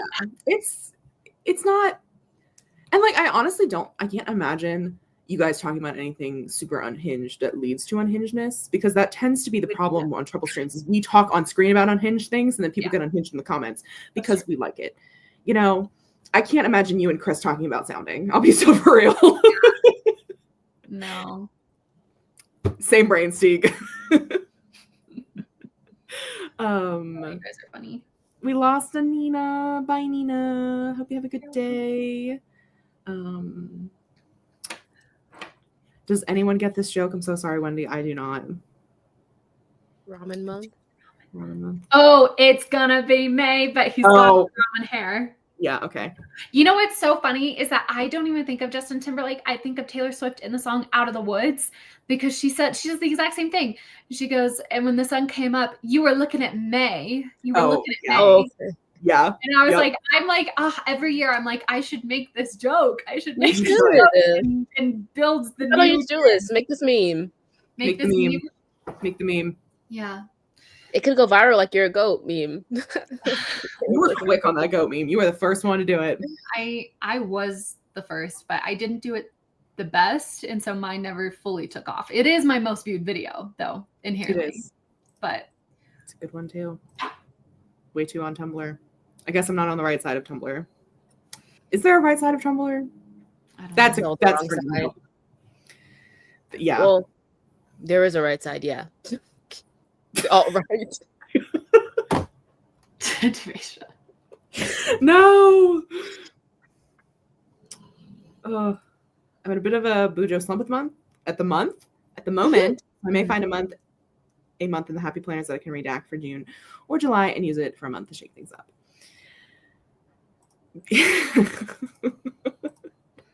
Lavender, no. The goat meme, yeah. Wallace made it the ethical version. The ethical version within. So it was when Red Taylor's version was coming out, and I had in Final Cut Pro already edited. I had already edited my whole version of it. I just within 10 minutes of Taylor's version of Red launching, I had that uploaded to my YouTube channel because I literally, all I needed to do, I didn't listen to it in order. I immediately went to Knew You Were Trouble, stole the clip of her ethical, like of what needed to be done, inserted it into the video I'd already got geared up, exported, and it's like a 17-second video, so it took no time to export, uploaded it, published it immediately. Yep. It's literally called I Knew You Were Trouble, GOAT version, or Taylor's version, GOAT version, or something like that. Anyway. Yeah. It's Brian's favorite thing. He just screams. It's amazing. I love that. That's funny. I missed anyone's comment. Yes, we can behave when we must, but yes, we're all. Bless you. Thank you.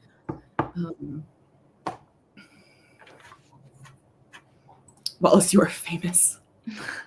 But mine didn't. There are some that literally have millions of views. People, I was not the only person with that idea. Within an hour, there were hundreds of them up, and there are some that have millions of views. I really do think mine might have been the first one up. I think it was the first. But because I didn't edit it very well, like it's not a super smooth editing because I was going for timing rather than quality, and so yeah, mine has like several thousand views, and it is the most viewed video on my channel, but it's not still after your book and everything.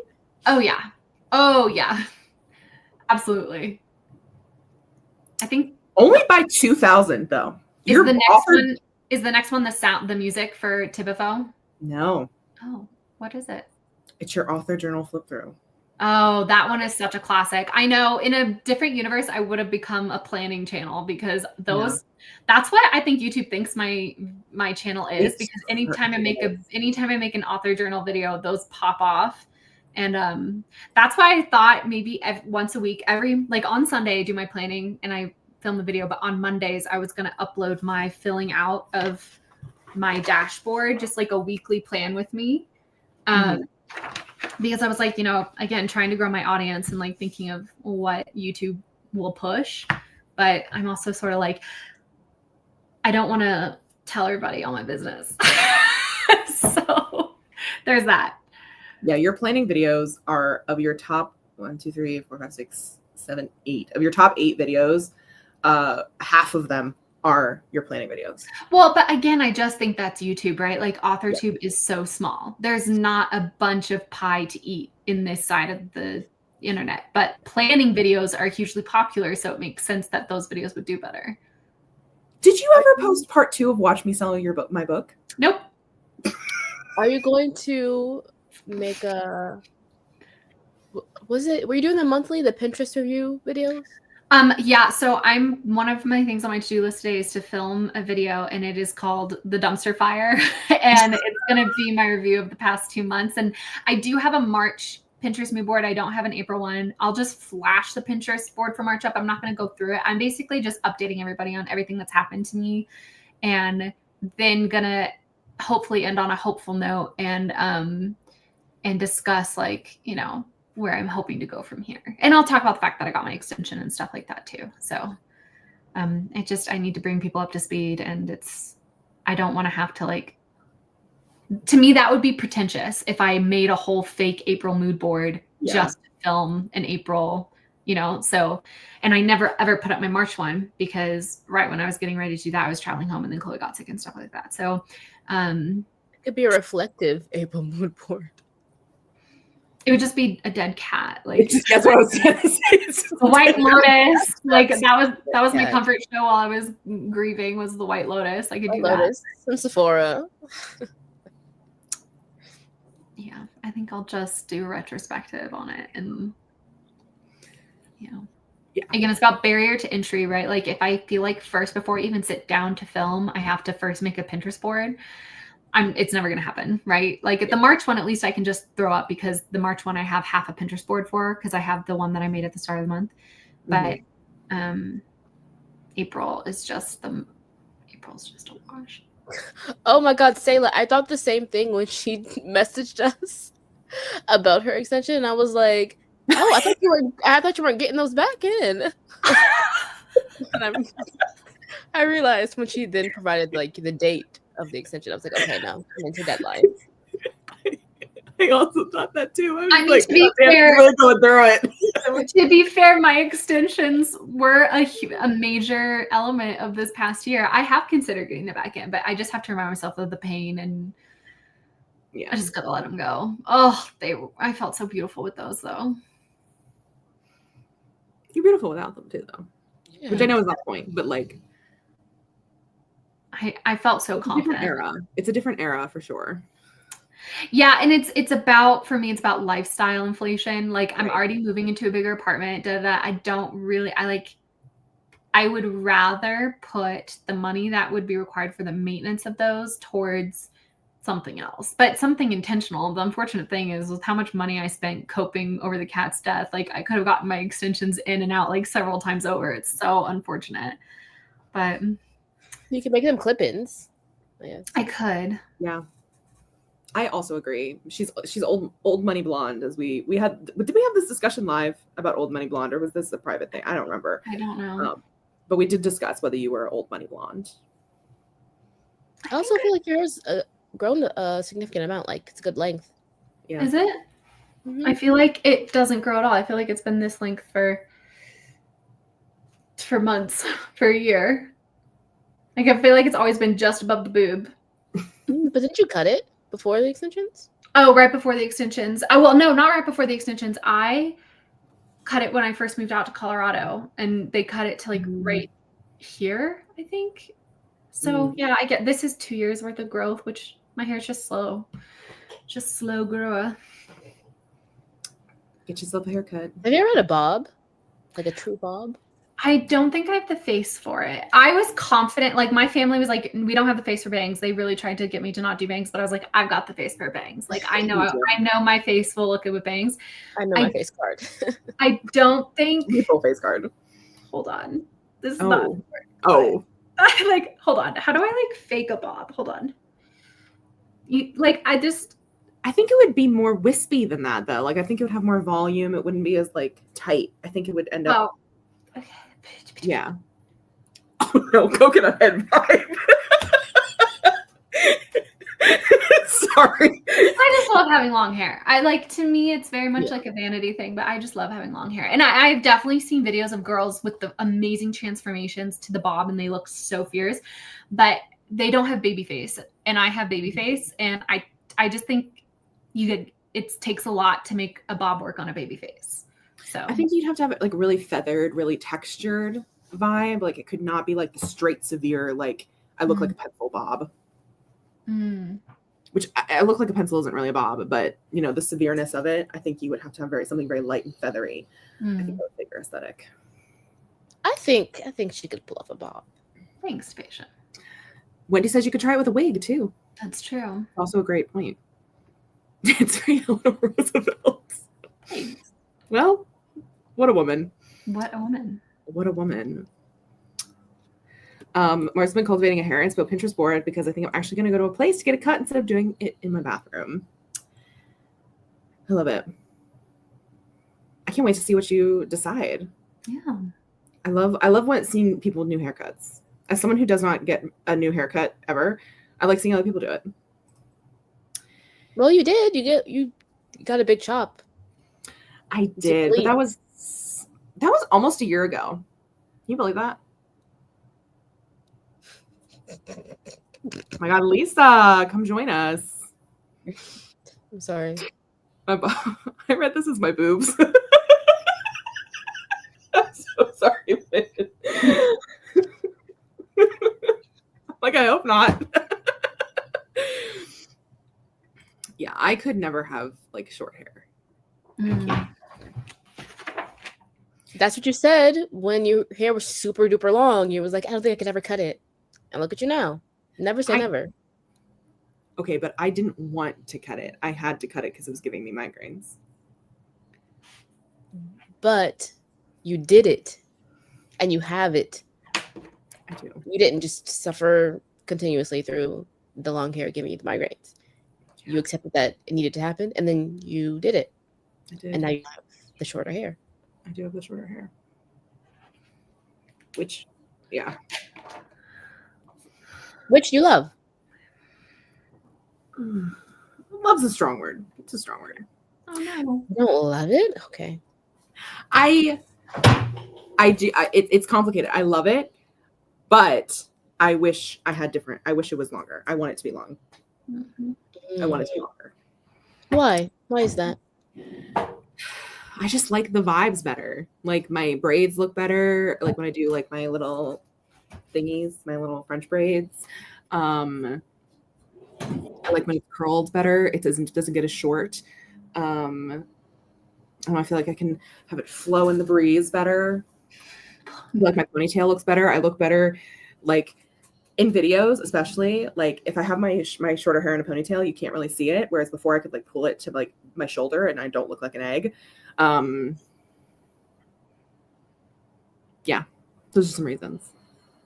But I can't have it, so I just have to let it go.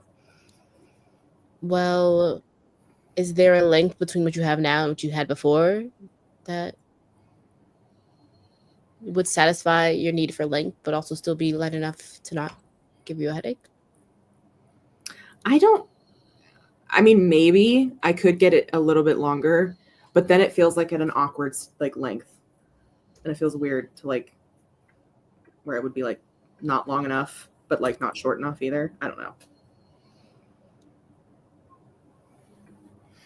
Okay, we can move on. Yeah. Anyway, and I just like don't want to accidentally grow it out too long and then get really attached to it again, and then I start having headaches, and it's like, okay, you need to cut your hair again. I'm like, no, don't do it to me. Don't do it to me. Whoops, almost clicked the wrong button. She almost in the stream. I almost backspaced myself. Yeah. That's funny. I was like, no, which would have been fine. I would just have come back. But Wendy suggests a long bob, a lob, perhaps. Miranda hasn't had her hair done since January because my stylist is on maternity leave and I'm dying. Okay, but Miranda, your hair, you did your own hair at home before Indian Wells, and I thought it looked really good. Yeah, it looked great. Also, I like your wavy hair. I thought she was so cute. So cute. I love the wavy hair. I've done everything from shaving my head all the way to having it to my waist. I definitely prefer it on the shorter side. And then I just need to research and find a queer stylist, because I know if I go to a person who looks at me and sees a woman, I'm not going to get what I want.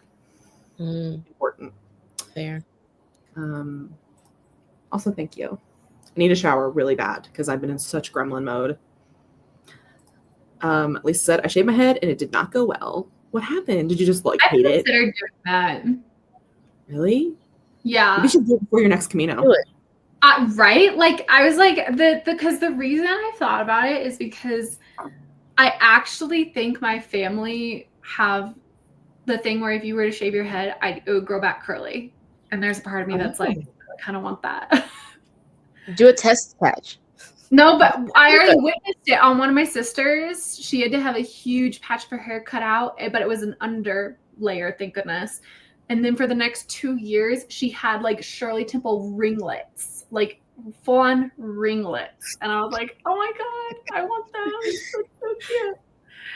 Also, in general, I've always really wanted to participate in that. There's like that charity event where you shave your head for like Kids for Cancer, and like you like donate your hair, like your full head of hair. And I can't do it right now because my hair is so like that. I would say from like here down is super processed, but all of this is natural. So maybe I'll grow it out, and then maybe right before my next Camino, Also, we lost a Steeg. You wrote 423 words, sir. So don't say you didn't write a lot. You hit your word count goal. So, but also have a safe trip, Illy. See you later. Also, I'm gonna bounce because I need to pack up and stuff before I head out. So thanks for letting me come. Bye, Illy. Thanks for letting you come. I have no idea. That was just such an automatic like, thanks for having me on your channel, but like this is my channel, so I don't know. Your channel too. You're just like, I'm separating myself from the Troublemaker brand. No, I'm really not trying to do that. All right. Bye, friends. Bye. Leave studio. Yes, leave studio. Leave just have studio. to exit the whole tab. I know. That's what I've started doing. I'm like, whatever, fuck it. Let's see what everyone else is saying, and then I guess I'll go into a sprint. So I told myself once Wallace left, we would do a sprint. I've got a bowl of Frosted Flakes waiting for me. Oh, amazing. I haven't dyed. Lisa hasn't dyed her hair in years. So this Nano Natural Red is going to be really different. I'm so excited to see it, Lisa. We can be red twins. I love red. I think everyone should go red. That's my hot take. Should be redhead. Amanda really wants to get her at your event with red hair. You'd be like, this bitch. I would love it. Oh my god, it would be if everyone had red hair for the event. I'd love it. Would just be, you know, the red twins or whatever. I don't know. I've been getting a blonde balayage whenever I go, so it looks weird when it's dark. Also, Spellcheck thought that balayage wasn't a word and tried to change it to jambalaya. A blonde jambalaya. Lindsay says, Brian cuts my hair because it grows fast now. And last time he asked how short it was, and I said in a fit of Sagittarius, surprised me. And he was like, oh, lol, he only cut only 6 inches. Oh my. Wow. Ooh. Wow. Oh, that's so cute. That's so fucking cute. I'm sorry. Oh, I hate you guys. You're so cute. They're so cute. I watched their video when they went on the picnic, and I was like, oh, they're so cute. I just want to cry. Lavender says that's definitely a thing. I found a queer hairstylist, and it was really nice. Steve says he's gonna shave his hair. No, Steve, get the mullet. I want mullet Steve. That's what I want. I want long hair Steve back. That was such an era. That's our first era. It's our first era. Always wanted a side shave whipped out. Oh, I think side shaves are so hot, actually. You should do it on somebody, yeah. I think it look really good on you too. Yeah, I think you'd look good, Anna. Hear me out. I liked low maintenance, and it was very free when I did it. I didn't regret it emotionally, but then I felt weird about how my hair looked for years, and it grew back darker. Okay, that makes sense. I'm of the opinion everyone should shave their head at least once in their life just to learn the process of what growing it out is like. I've never shaved it, but I had a pixie cut, and I really liked it. Your pixie cut was so cute on you. You've shown us pictures. I was like, oh, it's so cute. Hi guys. That went well, I think. I mean, as well as it could have gone without my mentor getting wheeled out for food poisoning like 10 minutes before, but you know, beggars and choosers, etc. Okay. Blink, is he okay? Are you okay? Hank doesn't care. Okay. I also felt like I was most confident when I shaved my head because I didn't have my hair to hide behind. I had to be more upfront about being myself. I love that. Yeah, me too. I'm a fan of that. All right, staff meeting is over. Oh, I made the mistake of clicking on it too soon. It was just me and the CEO. I love this. Should we just chat about the weather? As one does in Britain, of course. She's lovely, actually. Oh, I love that. That's cute. Fun. May that type of love find me. I don't know what kind of love that is, but what? Z and Brian, what? Oh, sorry. Yes. For some reason, I was thinking like something about the shaving the head, and I was like, I guess self-love. or that too. Just reading for Phil.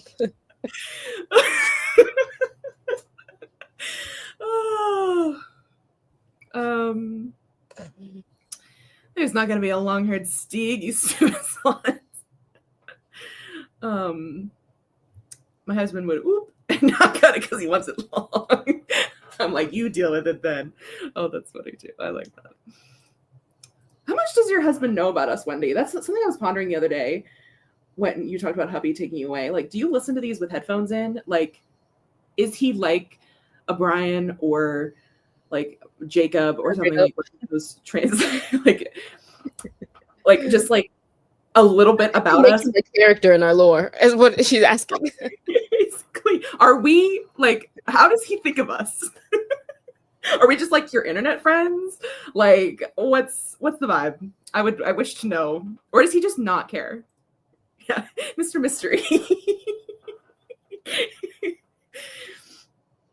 Did he eat the last grilled cheese sandwich? I hope not. Aang would love to do a neck length hair, but my round face would look so bloated because of it. I'm doing okay, I think, but stressed. But he had bad eggs from home recently. Okay, at least it wasn't like that's always my fear of like when someone gets food poisoning. I'm like, oh my god, am I next? Did I also eat something you ate? So hopefully his family's good too. Oh yes, headphones into him. You are my writing group.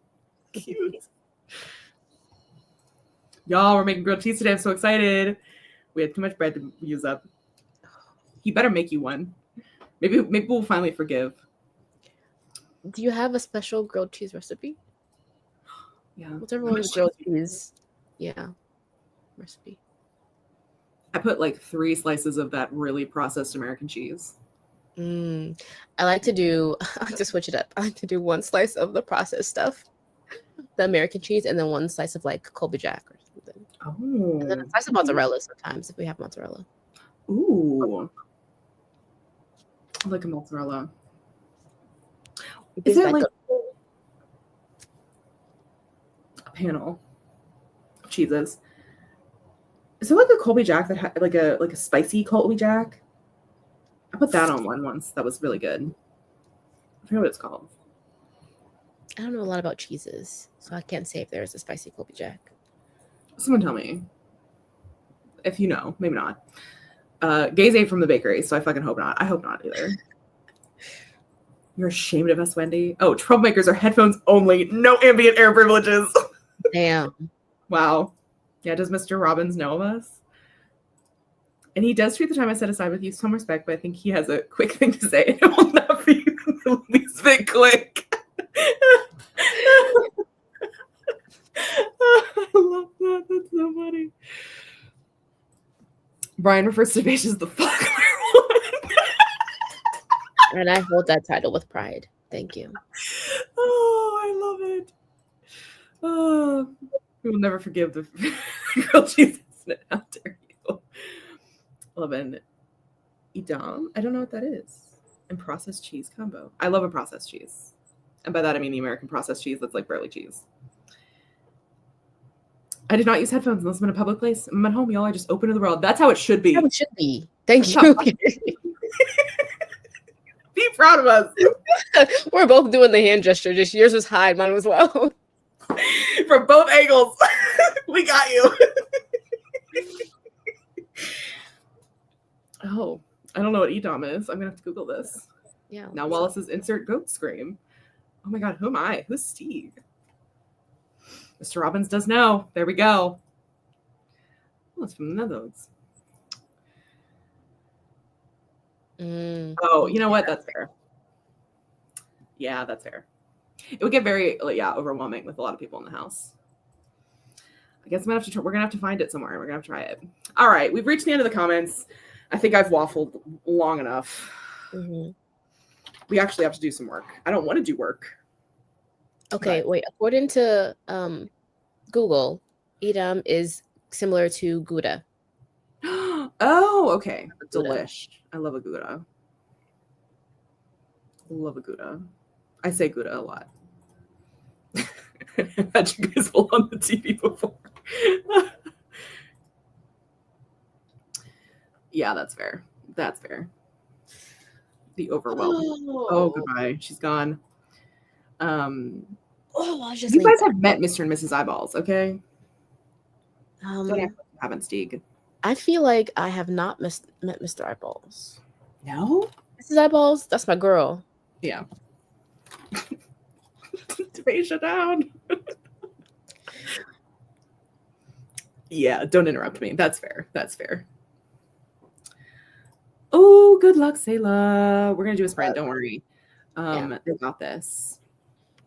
Oh, it's the end of the workday, so now I get to chill with a drink in the sun, which I was doing during work too. But now you can do it like truly stress-free. Like, let me pull up our little timer. We're gonna do a 45-minute or maybe a 30. Which one would you prefer? Have you written already today? Not a single word has been put on that page. She's blank. Do you feel like you could just jump straight into 45? Or do you feel like maybe... I just want to yap. Okay, well then Sadly. do dirty. So then, you know, a little bit more time to yap. All right. Mr. Eyeballs is a periphery situation. He's but a knock at the door. Have you even seen him? Have I even shown you a picture of Mr. Eyeballs? I can't tell you. That's so funny. Was he on the Christmas card? Yes. Okay, then yes. Okay, but not a very great picture of him. He's very elusive, that man. Mm-hmm. I have a very funny picture I'll send you guys. He's up at fucking 5 a.m. Both, Lisa. I feel the dread anyway, you know. There you go. You have Christmas card with Mr. Eyeballs. All right. My favorite timer, the cocktail timer, which means we're gonna get some good brain ASMR here. Why does it look like this?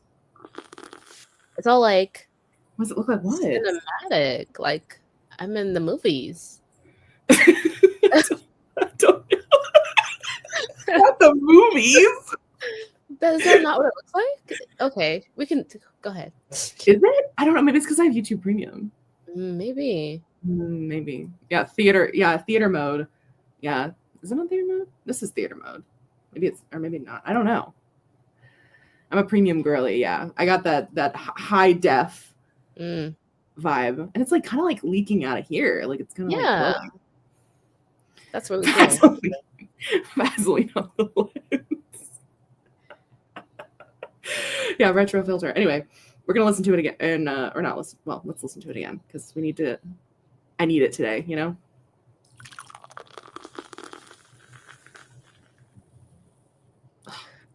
I just need that sound in my brain at all times. Just like, Yeah. yeah. Just I need it to just wipe clean every thought I've ever had. But do 30 minutes. Sorry. Good luck, my darlings. Bye, Stieg. Bye, Ellie.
All right. That was the end of our sprint. Ooh, new locale unlocked. Yeah, I'm in the living room. Just doing a little vibe. I like it. I'm trying to backdate my line of day journal. So Again? again, okay, listen. Again. Oh Last no. entry was April 4th. Okay, not bad. Could be worse. Could be so much worse. Could be so much worse. Could be so much worse. I made the calendar for the Discord because that's gonna have to be posted today or tomorrow. Looked forlornly at a scene I wrote a bajillion years ago that I really like that I'm gonna have to chop up, and most of like the fun domesticity at the beginning of it is gonna be gone. So I grieved her. I grieved the loss of it. Could you just repurpose it elsewhere? I mean, yes, but like there's really no purpose to it anymore. Wait, what is it? What's the domesticity? Just Ariel hanging out with two of his friends. Mm. And they're just, vibing, cooking dinner, and then, Ariel tells them about something that has been revealed at the party. So therefore, no dinner to be had.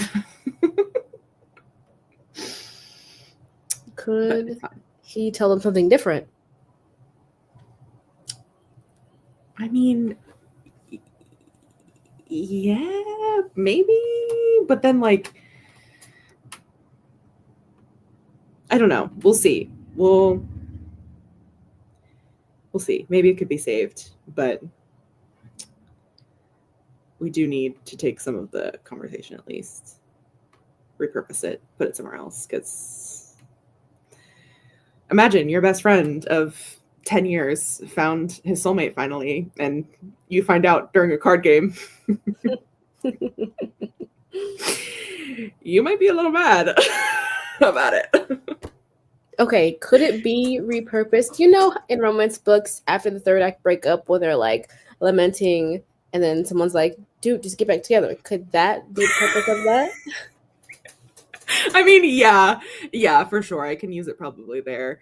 Because the thing is, what I'm trying to think is that, they find out that Leo is Ariel's soulmate, which is part of the conversation. But what they don't know is that Ariel is also with Octavia. So yeah, so I totally think this can be.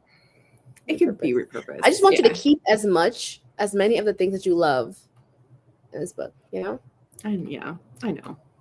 Yeah, I know, and we're trying it. It's not I guess it is technically a third act break, but it's not really a third act breakup. I don't. The vibe is kind of. Genre conventions love a third act breakup. That is true. But is it really a breakup if you were never together to begin with? True. But also, yes. Yeah. Well, yeah, because oops, both of you got feelings, but just because you don't admit it doesn't mean it's not there. What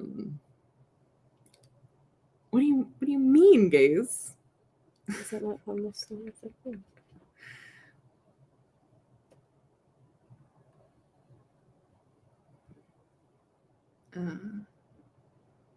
Is that not it is a situation? It's I don't yeah.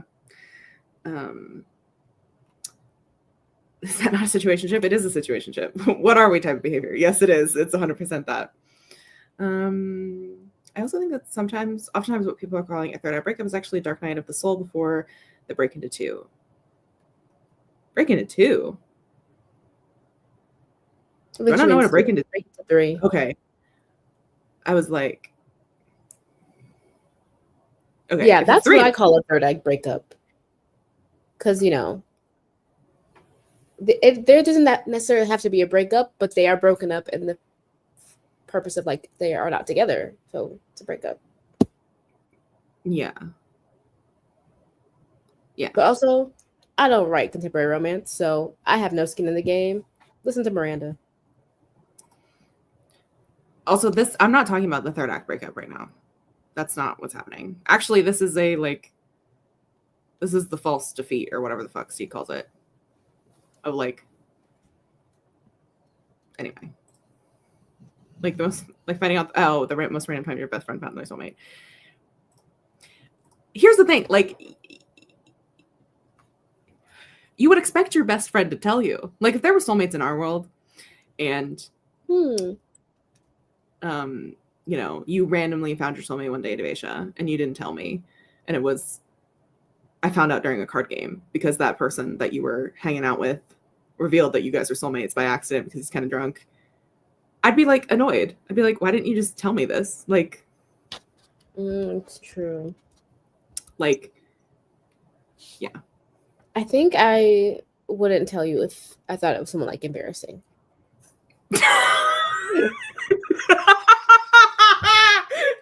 you would have to. You would have to. Ugh. But if it was like someone that I liked, someone that was cool, yeah, I would tell you.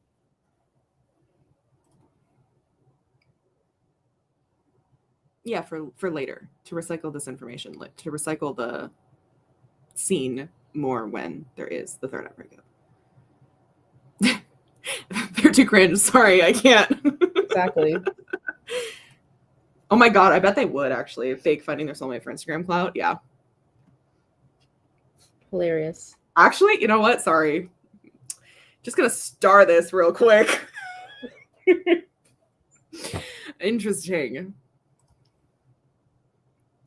I'd be guilty of hiding the fact I had a soulmate for my friends. Also, has the soulmate stuff work for Arrow Ace people in your world, Katie? Wow, guilty. Wow, that's interesting that you would.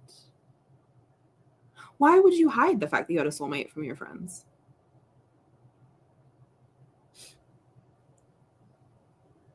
Like, would you just like? Yeah. Anyway, why did you leave that out for a bit longer than necessary? I don't know this question.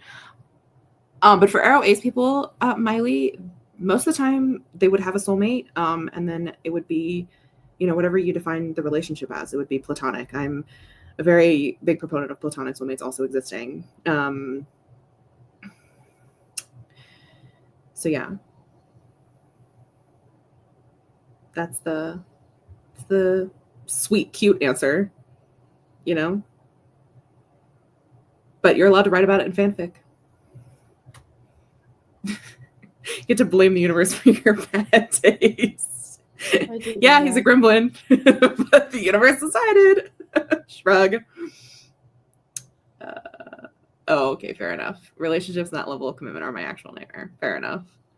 Oh my god, the way I've thought about this, because I love Are You the One? That's like one of my favorite reality shows.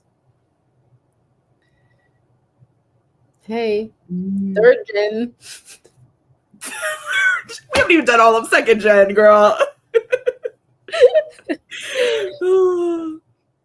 I think for Are You the One, well, it would be complicated for Are You the One because they would not know until you touch that they're your soulmate, and then automatically you know. But like, it would be interesting if, like, you know, you go on that show. You have to have to keep it covered up. Like, you can't even touch anybody. Do they feel it internally when they touch and it happens? Yeah. Oh, okay. Yeah, you feel it. The no boom boom room. But also, like, how would you specifically notify? Like, you, it would be hard. How would producers know if the people themselves don't know? Like, this would have to be a situation where, like, it's a gamble. People who don't believe in soulmates, like, they go there to find their person. Juliet would be perfect for it. Executive producer Juliet Ricci, where like people are finding their partner that like they're most compatible with, but might not be their soulmate. And then like the gag is like sometimes they are soulmates. Yeah, it could be like too hot to handle where no one can touch. Yeah, that would have to be what it is. Oh, this is interesting too. Oh, I like that That's too. fine. Juliet, are you the one? Luke is actually hilarious. That's an AU. Oh, wait, I actually love that. Oh, that's so good. I'm just gonna boop. Yeah, star that. Oh, yeah. AU when AU right now. Right now. Oh my god. Probably find it through genetic testing of some kind. That is not for me to decide, okay? They pick the one they think is their soulmate and the big reveal of whether or not they're right or wrong. Yeah. Love is Blind meets Too Hot to Handle meets Are You the One? There it is. It's a concept. Yeah, this is actually, you know what? Yoink. It asked me for another soulmate fucking book. Put that in, yeah, next gen. I think the soulmate dynamic will have to be different. Like just a little bit. Yeah. That's the word. I think Or the touching part of it they need to could be have more be- technologically advanced, or you can use the science. Can use science to find your soulmate. Yeah. Yeah. Yeah, it'd have to be slightly. I think it would still, yeah, end up being an AU of my AU. It's just a different soulmate AU, a different universe, a different soulmate universe. But I also want to read this so bad. It could I be the want this. sci-fi AU of your canon. Yeah, like 300 years in the future. Still get some, Reachy shenanigans. What is it? Gen 3000.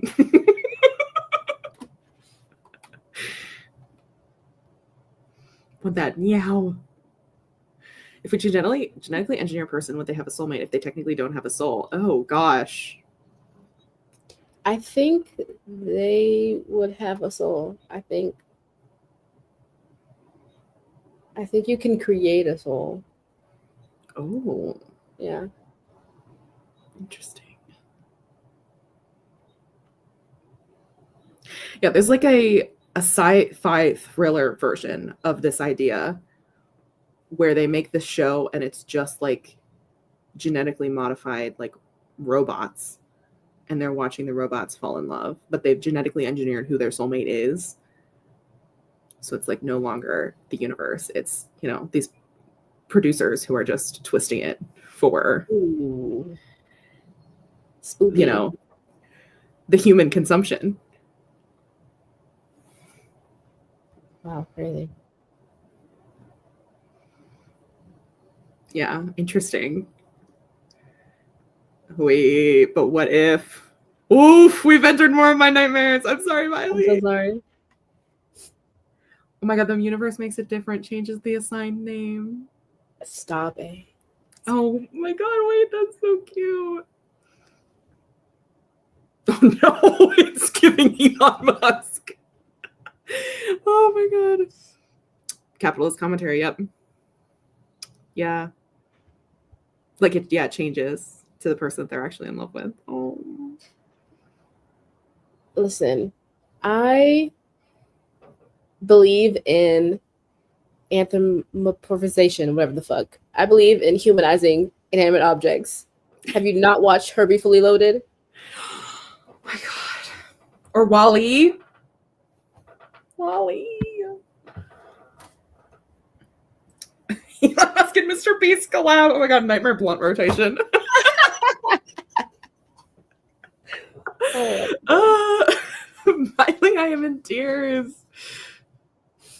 Here's the thing about a robot soulmate, though. We'll never die. So. Oh, Waltz is not here.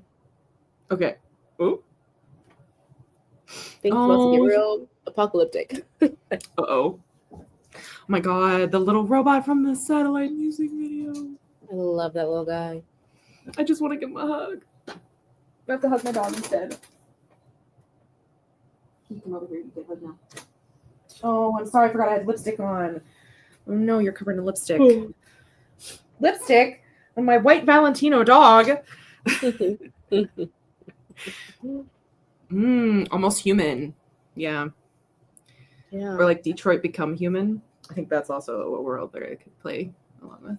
Exactly. Yep. We're just evolving it, it's just evolving ever more. I'm nothing if not a sucker for both accepting determinalism, but also free will is real and perfect and beautiful. Me too, gays. Detroit becomes soulmates. Ours, that's so good. So good. Because I love that fucking game. I think about that game every day. You can write. Detroit becomes I still haven't finished because my family and I were playing it together, but we would get pissed at each other for choosing what the other person didn't want to happen. That's why you can't play it you can't play with like more than one person.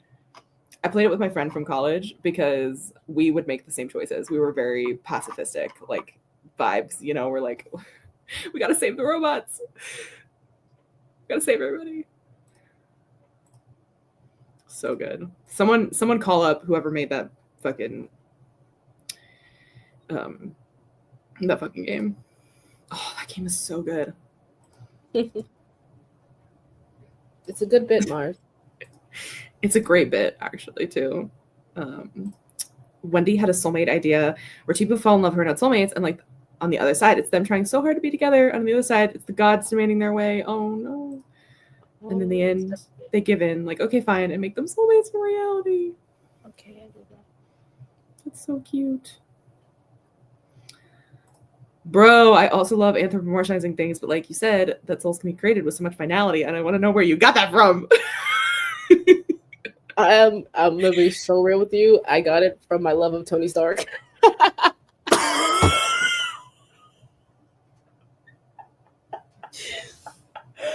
Oh, you're so right. You're so right, bitch. You know what? Put that as your third thing. You know how we were talking about the three things? Oh, yeah, you're so right. That's your third thing. I just love that bisexual old man, okay? Gender fuckery and Tony Stark. You only need two of them. Oh. Also, this is making me laugh so hard. I had to check if the line to Casey survives because I don't know geometry. Oh, Gaze is trying to triangulate. I got you. I got you. It's so funny. Oh my god. Oh, it is sad, but it's so good. Quantic Dream, that's what it is. I was like, aquatic something. Aquatic? It's quantic, but I thought it was aquatic. I was trying to think. I was like, I know what the video game like company is called. I'm like, I know them. But still, thank you, Lynn. Kara and Luther not being soulmates, but Kara and that fuck ass kid being soulmates because they saved each other. Yeah. Fuck ass kid is funny. Oh. Game made me mad because it had wonderful ideas that didn't pan out at all. In my opinion, it's plagued me since it came out. Release me from the hell of potential never fulfilled. Oh, I'm sorry, gays. That's how I feel about a lot of things. Yeah, I think Kara's storyline is definitely not the best. But I just love Connor's storyline so much that I'm like, I'll forgive it. Souls can be created sounds like a tagline to something. It does. Something ominous. They both failed geography from... Oh god, do not even get me started on Game of Thrones. Do not. I can't. Rail Riders fucked it up. You can fix it. That's what fan thing's for. It's true. It's true. Oh. It's not enough that they found sentience. They have to find soulmates too? So demanding. I know. It's a big wide world. What's this dog doing? Boo-boo? Boo-boo? You better not be chewing something that doesn't belong to you. He's demanding a sprint. Your super cake, no, laptop is at 4%. Uh-oh. We've been here for almost 3 hours. Should we just end it? Catherine, What? how many words did you get in those 30 minutes? 172. Well, let's just do one more.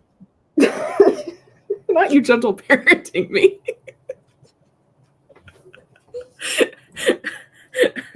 Stop bullying me.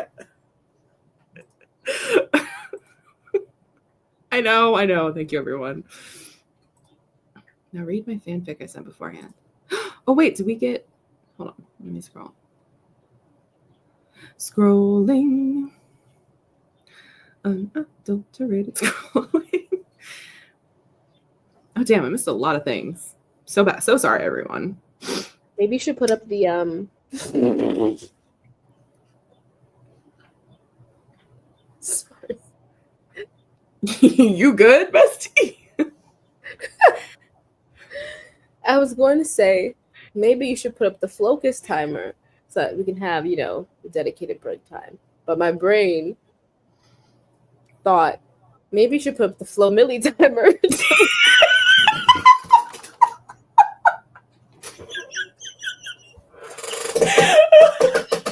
No, that's not the right fit. Someone needs to make a Flo Millie timer right now. Yeah, that's what I was saying, Miranda. I don't want to time the chatty bits, y'all. I don't want to do it. But I will. Okay, let me just read the fanfic. Let me tell you what everyone did. Mars got some grilled cheese. Lisa read. Froggy got to write. Amazing. 406 words for Wendy and so close to a major moment. I love that. Baby is fed. Rock puts bed. Made my own lunch. Talked to my boss about dryers and then wrote 3 sentences. What a absolutely packed productivity sprint. Ooh, and Lavender got 6 interviews scheduled for work and played some phone tag. I don't like the phone tag, but 6 interviews is awesome.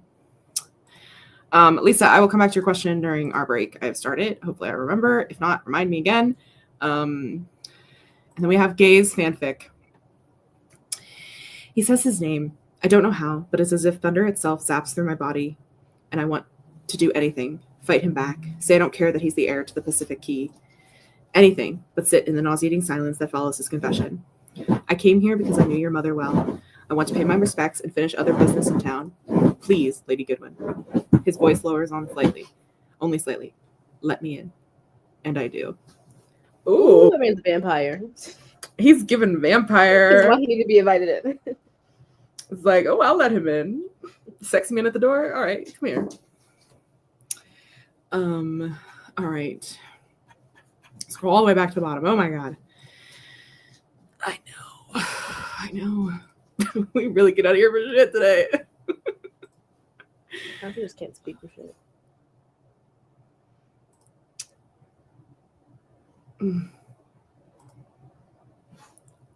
I don't know, Lisa. Help me. Oh, okay, Wendy. I'll do it for you. I'll do it for you, Wendy.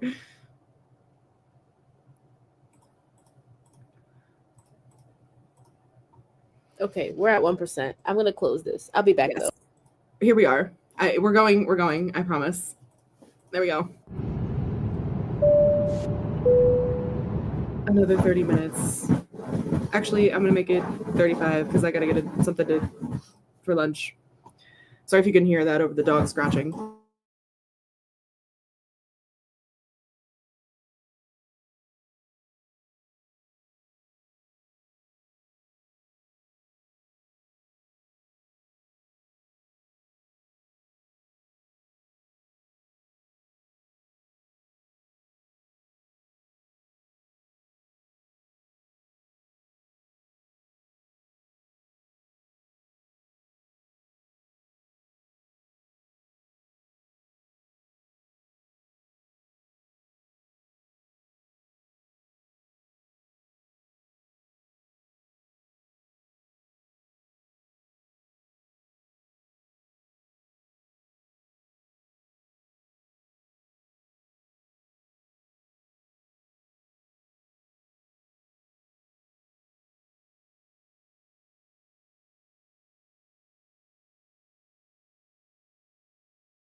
demanding. Thank you.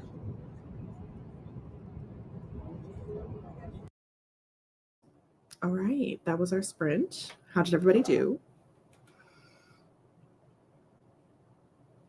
Oh, okay. I was just on the internet. I just scrolled. Fair enough. I had lunch because I was starving. I had buffalo chicken dip for to tell Malika. It's delicious. It's buffalo chicken dip. I love it. I'm gonna Ate add a just bit buffalo too much of chicken it. breast so I can make buffalo chicken dip. Oh my gosh, look at you. I've been bullied into it, Wallace. I did not write a single word. However, I did watch a video about a terrible book that if you go back and watch the replay, you will see multiple times where my jaw literally falls open because I'm so shook by it. Made me feel better, though. Made me feel better. You know, it's like nothing will be that bad. Nothing will ever be that bad. I'm glad it boosted morale, but you know what that means. You gotta do another sprint. But do I? Do I really? Yeah. Hello. You're in big trouble now.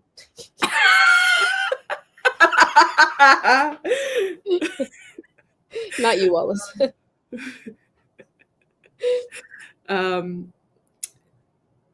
No, it's not actually. Let me actually find the video. Let me pull the video. It comes in two parts.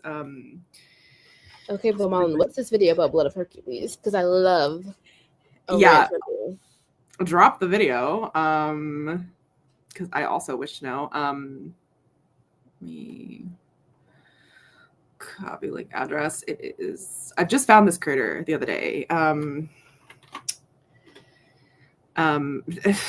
Watch at your own fucking peril because this book was batshit bonkers crazy. Is this a little bit Mads? Yes. Okay. I've just found her. She did a video on watching her for like a couple weeks now. Oh, I love that. Wow, look at us. Like brainwave. Yeah, we have the same algorithm. I watched a video yesterday that she did about Pepper CJ's new novella, and then I was like, actually, I've heard about the book that this is about. I don't even know what the book's called. But oh, thank you, Mullen. I love a bad book review. But yeah, I was like, I have heard about this book that you reviewed. I was like, how bad is it really? Pretty bad. Pretty bad. Pretty bad. Like, yeah. Anyway. Yeah. Watch at your own risk, at your own peril of having your mouth fall open in shock multiple times. Anyway, that's what I did for that sprint. Let me see what the people did. Oh goodness, there's so many.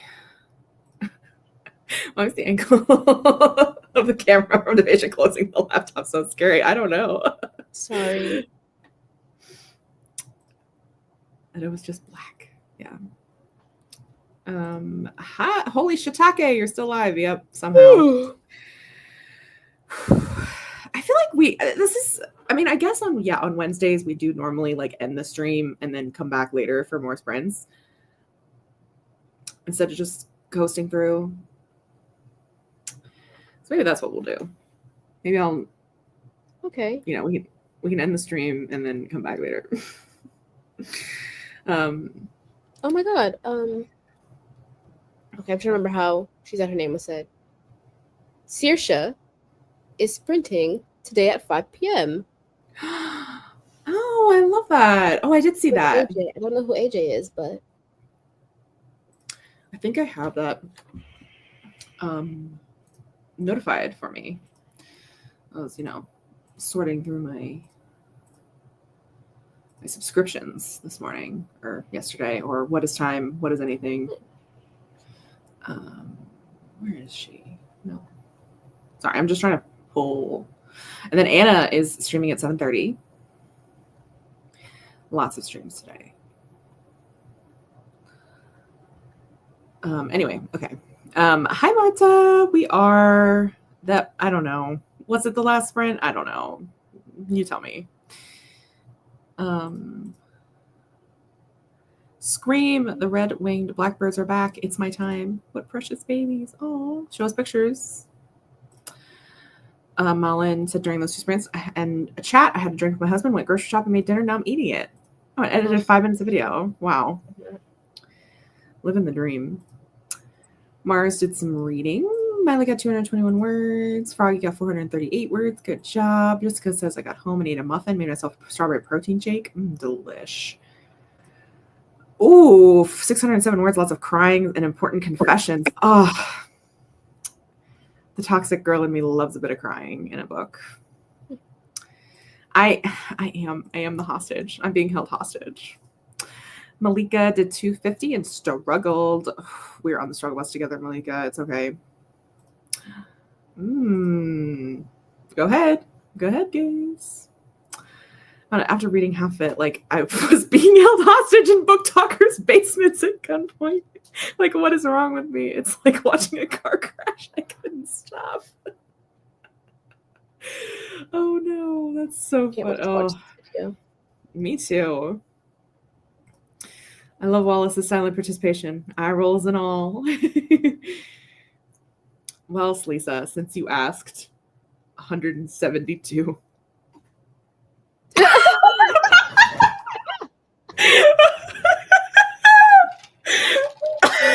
You have been live for almost 4 hours.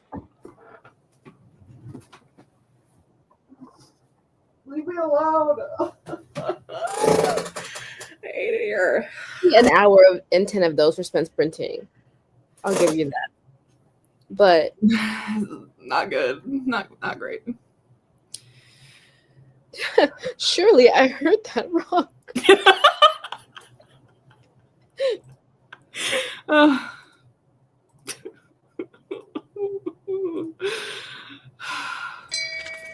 Shame. Shame.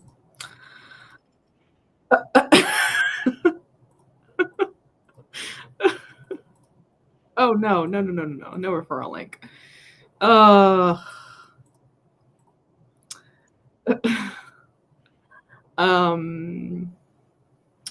Okay, what if I promise to write 2 in the next sprint?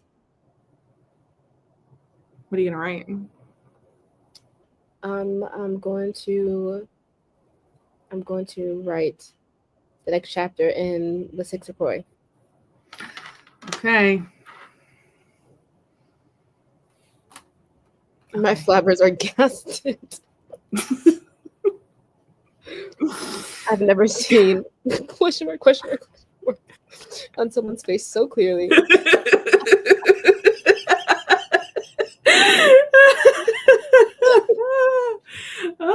Oh my god, someone's gotta make that a meme.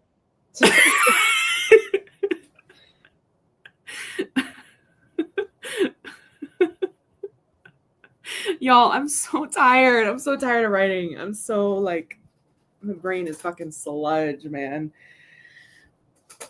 What can you do to get you in the zone? I think you just need to cross the 1K mark.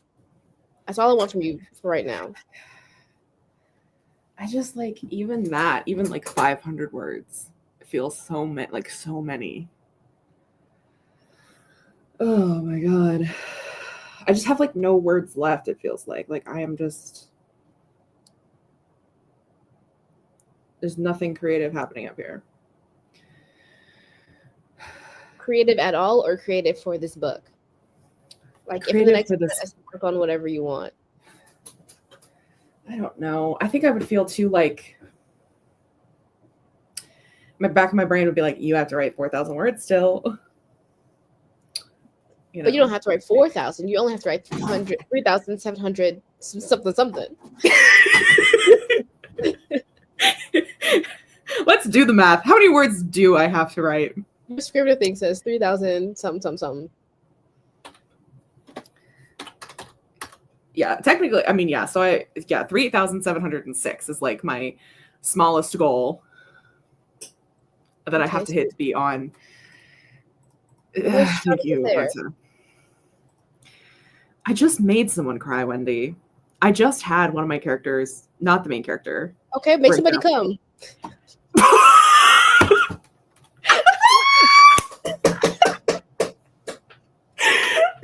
I was typing the same thing. I was going to type in the exact same thing. I'm gonna fucking lose it. Yeah. Oh god. Oh my god. That was so good. It's sad. Sorny. Oh god. And then you know what?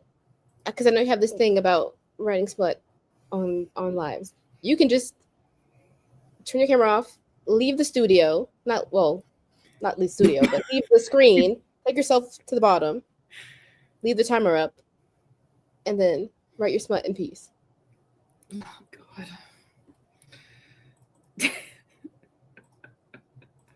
I'm so glad y'all enjoyed that as much as I did. Have a sad wing section. Oh god almighty. I love the sad wing. Wallace's face journey is iconic. Also, gays, this is one of my problems is I don't have a designated playlist. Which I told you to fix. Nothing is really hitting in the way it needs to, you know? Put on Anyway. send you that bar. I fear I've used it too much already. Put on some other weekend. I don't know. Put on some Bastille. What are you waiting for? Do a nice little 45-minute sprint dedicated to making a playlist. Cry wink, one might say. Throw that on a t-shirt.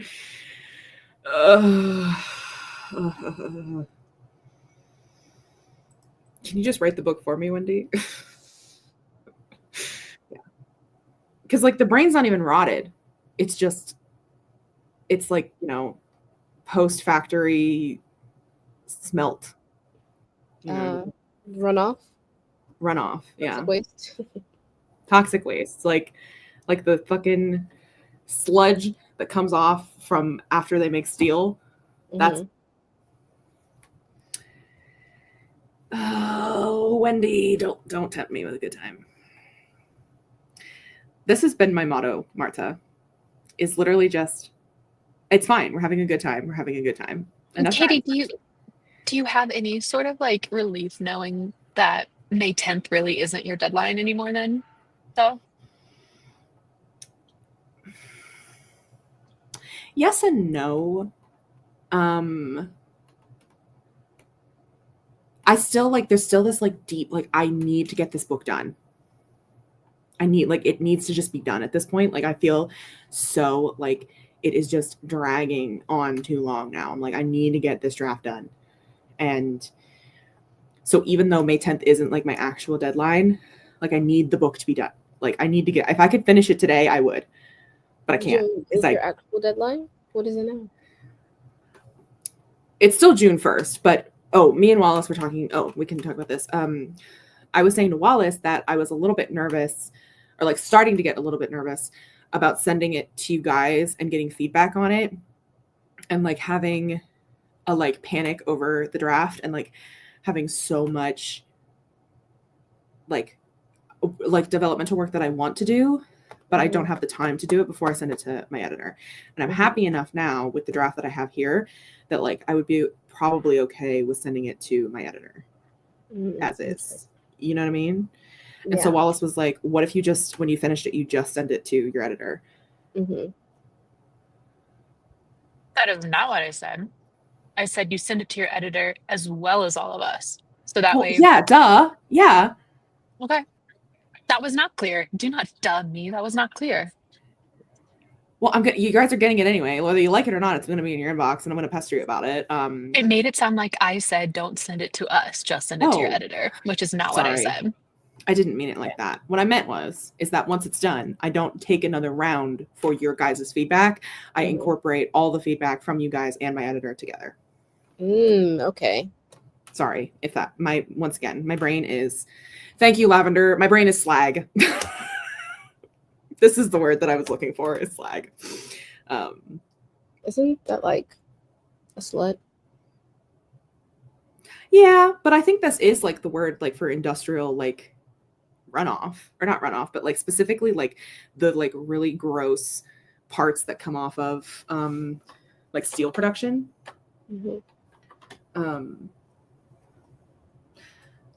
It's a mixture of metal oxides and silicon dioxide that it like comes off. Comes off from when you smelt ore. Okay. It's like the extra stuff that is separated. But yeah, that's also, I think, a British slang word for slut. Slag. Imagine someone's getting your character so wrong. You have to write think about it for the specific scene. Works like a charm. Interesting. Because it's probably clogging you up. Not trying to set the devil free. Maybe there's something the muse is trying to lead you to. I know. What would the side quest be? Just anything else. Any of the other things. Write a spa day. Write a spa episode. not a spy episode. Yeah, there you go. Cookie. To come back to, Lisa asked, oh my god, wait, Miley, you love Bastille too? What's your favorite song? I need to know immediately. I saw a question from Lisa. Am I stupid? No, there it is. It's literally was right there. Theoretically, let me tell you. Math. 40 and a half thousand words. Roughly. About 41. As fast as I write, I don't think I could write 40,000 words in a day. I can't even write 20. But you write 15. No. I don't even think I can write just 15. 15, just 1 5. 10 plus 5. And take the day off. No. If it's that bad, take Katie. I don't want to hear Literally, you. I tried to get her to do that yesterday. And then, I don't want to also hear so you. sorry I fell asleep on you, Katie. I finished. It's okay. No, I don't want to hear you constantly complaining and then literally rejecting every single piece of advice. I know. I can hear it happening, and I'm like, that's why I'm like, I just don't want to be here. You know, like just. Did the whiteboard help yesterday, or did it hinder? Was that yesterday? I can't remember time. Construct. That's an awesome question.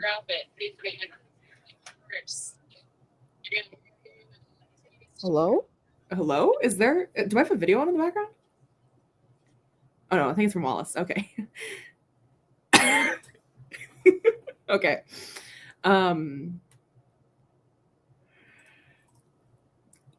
Yes, exactly. Yes, exactly, Lisa. Oh my god, not me staying up till 11 listening to Bastille for my book playlist. Oh my god, what is on the playlist? I must know.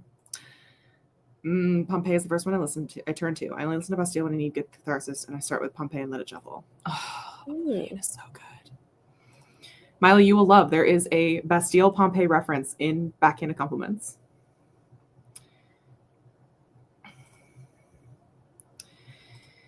We're gonna do another sprint. I'm pushing for another sprint for you, Marta. We can do it.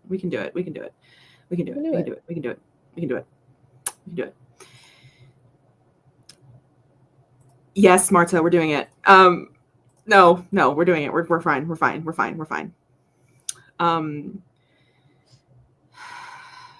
Have you completed the party chapter? Are we out of the party? Yes, we are. Yeah. And then what's the problem today? What's our issue we're facing today?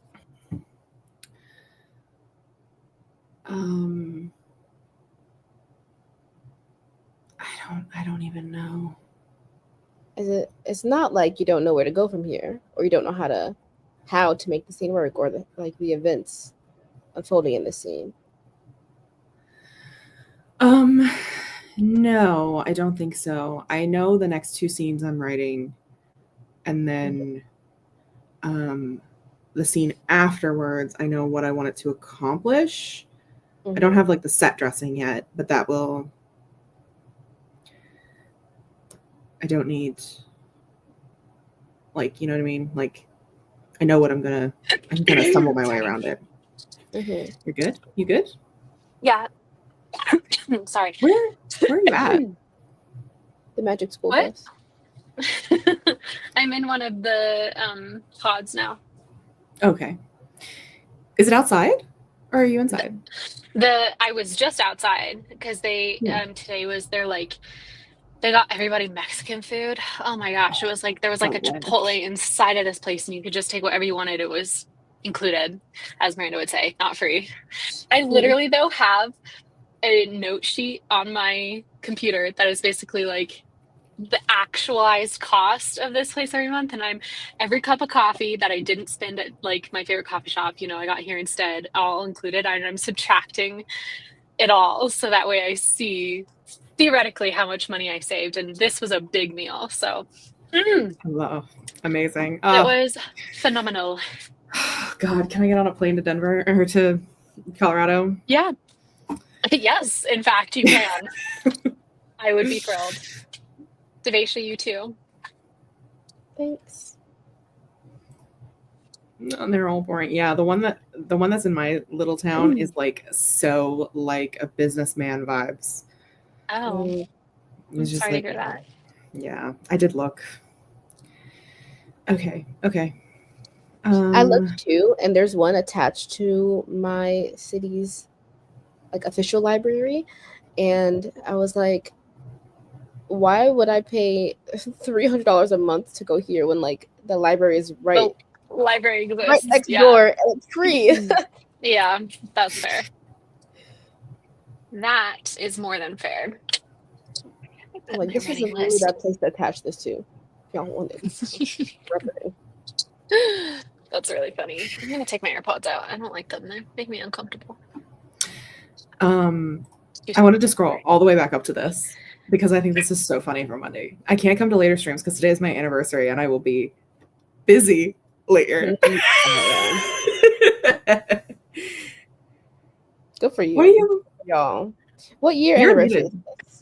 I was saying congratulations. Congratulations. Congratulations with Miss Wendy and Mr. Mystery. Yeah. Mr. Mystery. What year anniversary is this, Wendy? It's their 5-year anniversary, and she's gonna go on girl herself. Oh my Oof. God. Don't do it, Wendy. I know you're some deep mystery, but like, don't do it. Oh, there we go. Okay. I wanted to come back also to Gay's little fanficification moment. He's of lean build, dark-haired, peppered with white streaks, cascading down his fox-like face in rivulets, with nothing on but a wool coat and practical hand-me-down clothing underneath, all soaked through fully. He smiles impatiently, showing a bit of teeth, and I remember being told a very particular animal fact a lifetime ago. When in danger, animals will show their teeth to deter predators and show their true intent through body language. His was stiff and uncertain. Ooh. Sexy. I know, that fact always makes me laugh because humans really did take this like universal form of aggression and turn it into our general form of friendliness.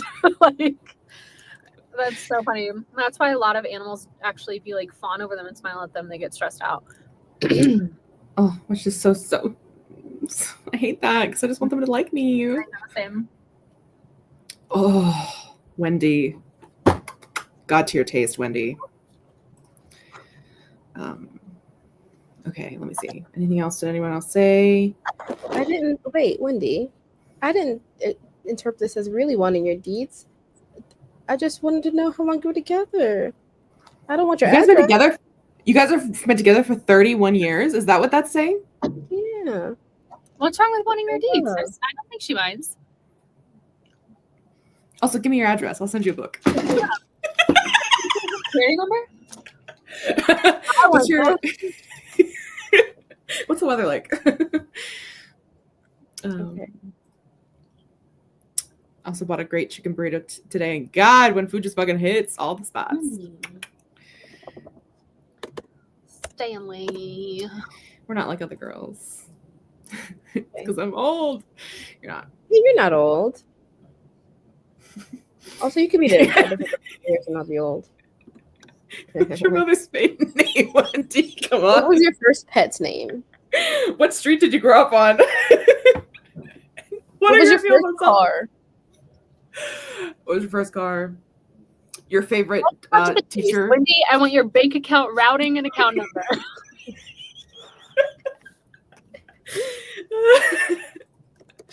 Actually, together 33 since I was 18. Oh, That's cute. that's so cute. Y'all, I must gave away too much info in the Discord recently. I was like, let me dial it back. Really? Is it still there? Let me go see. Let's go look. Go look at that. Okay, enough wiffle waffling around. No, Okay. wiffle. Okay, and I'm gonna do something different Also, for this hold brand. on, wait. I'm sorry. Well, you pulled the sprint. Everyone sees this yellow circle around Mullen, right? Does that mean Yeah. she posted a short? No, it's What does it she mean? made this. She made it. Oh, Like she put her profile picture on a yellow circle. gotcha. Thank you for clarifying that for me. It's a good highlighter, Mullen. Literally. It's a genius. Ooh, we're yeah. doing a Wallissimo video? Everyone should do it. Yes. I can see it down in the downstairs. Well, now you know that I'm not trolling you. Yeah, thank Get you. downstairs. Look, I just need some moral support, and this is the moral support that I need. Okay. Okay. I appreciate that she's more appropriate. I'm cool with y'all knowing I live in Philly, but I got too close to say something more specific. I trust you guys my address on like a one-to-one basis, but not blasting it out for everyone to see. Yeah, That's exactly. Yeah.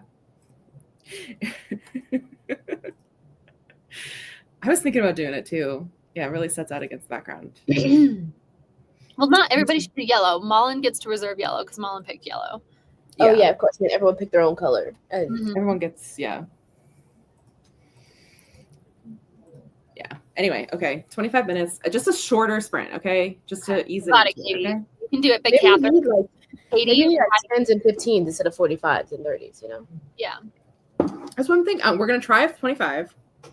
We're going to see how it feels, okay? And the emotional support of Goop will hopefully get me through. Yeah. Okay. Okay? Okay.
That was the end of the sprint. How did everybody do? And we've been joined by a Stieg. Hello, my lovely friends. It's lovely to see you. We've been here so long. You returned from your journey. You're a journey abroad. Education. Do you want to speak on how that was? Oh, not really publicly. Okay. Like, just the surface level of the vibes were okay, or if it was like. Oh, yeah, sure. That sort of, yeah. I've been to union training, period. And that's all I want to talk about while I'm on Maine. Okay. I wrote a couple words and got an avocado. How many? Can I know how many? Half. Half an avocado. Yeah. Sorry. That was stupid. 135 words. Okay, there you go. How does it feel? The 6 of Croix? The 6 of Croix? Ask me again another day. I don't know how the scene should go, so I'm like trying to paint the mental picture. Okay, fair enough. Another day so you can deflect again? No, so that I can figure out how the scene goes.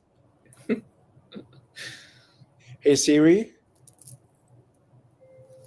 set a reminder for 3 days to ask Grape about how the scene goes. Okay, I've added Ask Grace about how the scene goes. Grace. Sure. I'm sure Grace will have an answer for you. I literally thought this too, Mullen. Imagine people vibes. Ask again later. No. Ms. Mo? Or no. Do you want to say more? Oh, sorry. I did well. It was kind of a mini scary hour. I did a lot of tasks that I've been putting off for a while, and each of them took an average of about 30 seconds. So that's been really fun. I fixed a hotel reservation. I emailed a vet asking to set up an appointment to get the cat his shot so we can fly. I checked all my Slacks that I'm a part of. I finished scheduling all my fitness stuff for the week, and I was looking at a place to get a bang trim, but nowhere can you just go in to get a bang trim. You have to pay for a hair appointment first, and then once you're an existing client, you can get a bang trim. And I kind of don't want to go to my old person right now because I know she wants to do a full haircut on me, and I'm like, no, I just want to trim the bangs. So then I watched some videos on YouTube of how to trim your bangs, and now I'm working on booking some hotels. You're in danger. I'll be fine. It'll be fine. Here's the thing, Ms. Mo. No, what is the thing, Catherine? If you want to wait until June, my mother will cut your bangs for you. Oh, perfect. Then let's do that. Thanks, Mom. She's been trimming her own bangs for. Can she do 40 because the thing that I want the fade trimming, the face frame pieces too. Can she do those? I think so. Okay. I can ask her. Okay. She's a. Because I've been trimming my own bangs for almost a year and a half now. I kind of don't go in because I just think I can do it myself. But I've noticed that over that course of that whole time, they have become lopsided from my trimming. And so I was like, so I've been letting them grow out actually a bit because I've been thinking I was going to go into professional service and get them fully reshaped, reformed. But now they are, this is with a mega curl. I mean, flat, they're down to my nose. So I need to. Oh, can you turn profile? I want to see the curvage. Oh, yeah. It's a bump it bang. She's 7 months. Congratulations.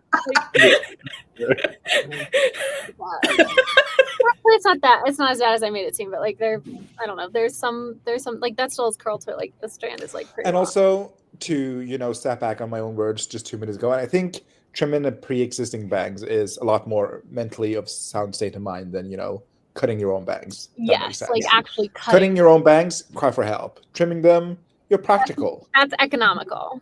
Yeah, it's good for the economy. In a recession. That's what I did. I was going to ask. You have a cousin out there. Is she good with hair? Could she do it? I have many cousins out here, but I just sort of feels like the thing I don't know. Either I should do it or Katie's mom should do it. I don't know. Okay, sure. None of them, as far as I know, Devasia, none of them cut their own hair. Do any of them have bangs? Mm-mm. So they wouldn't know.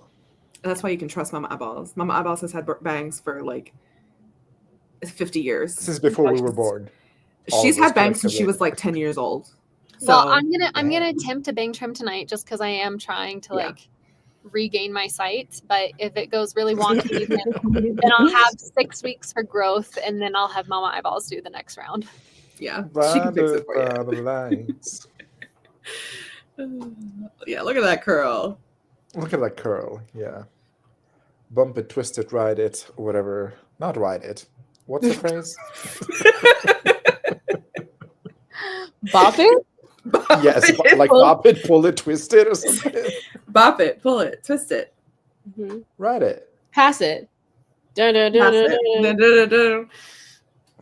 There you go. If you're coming to London, Marta can do your hair as well. Horny posting hour, huh? I like how Is like it? Wallace is saving money on trimming her own bangs by flying to London to have them trimmed. Those are two She was different going cash to end up envelopes. there eventually. Those are two different cash envelopes. I have, a travel envelope that's got money in it. I have a hair envelope that doesn't really have money in it. So, you can be broke in one category and flush in another. Yes, I'll show up to Marta's house. Jod cuts her own hair and bangs on regular, but I also live by the theory that if my hair is curly 75% of the time, so it's not. So if it's not even, it doesn't matter. Yeah. Yeah, same. Yeah. I was talking to my sister about cutting my hair, and she was like, "Oh, does your hair grow uneven?" Because mine does. I was like, "No, it doesn't. It just is uneven because I just have no sense of direction when I cut. I'm just like, there's a giant knot here. Snip, snip." I'm one of these.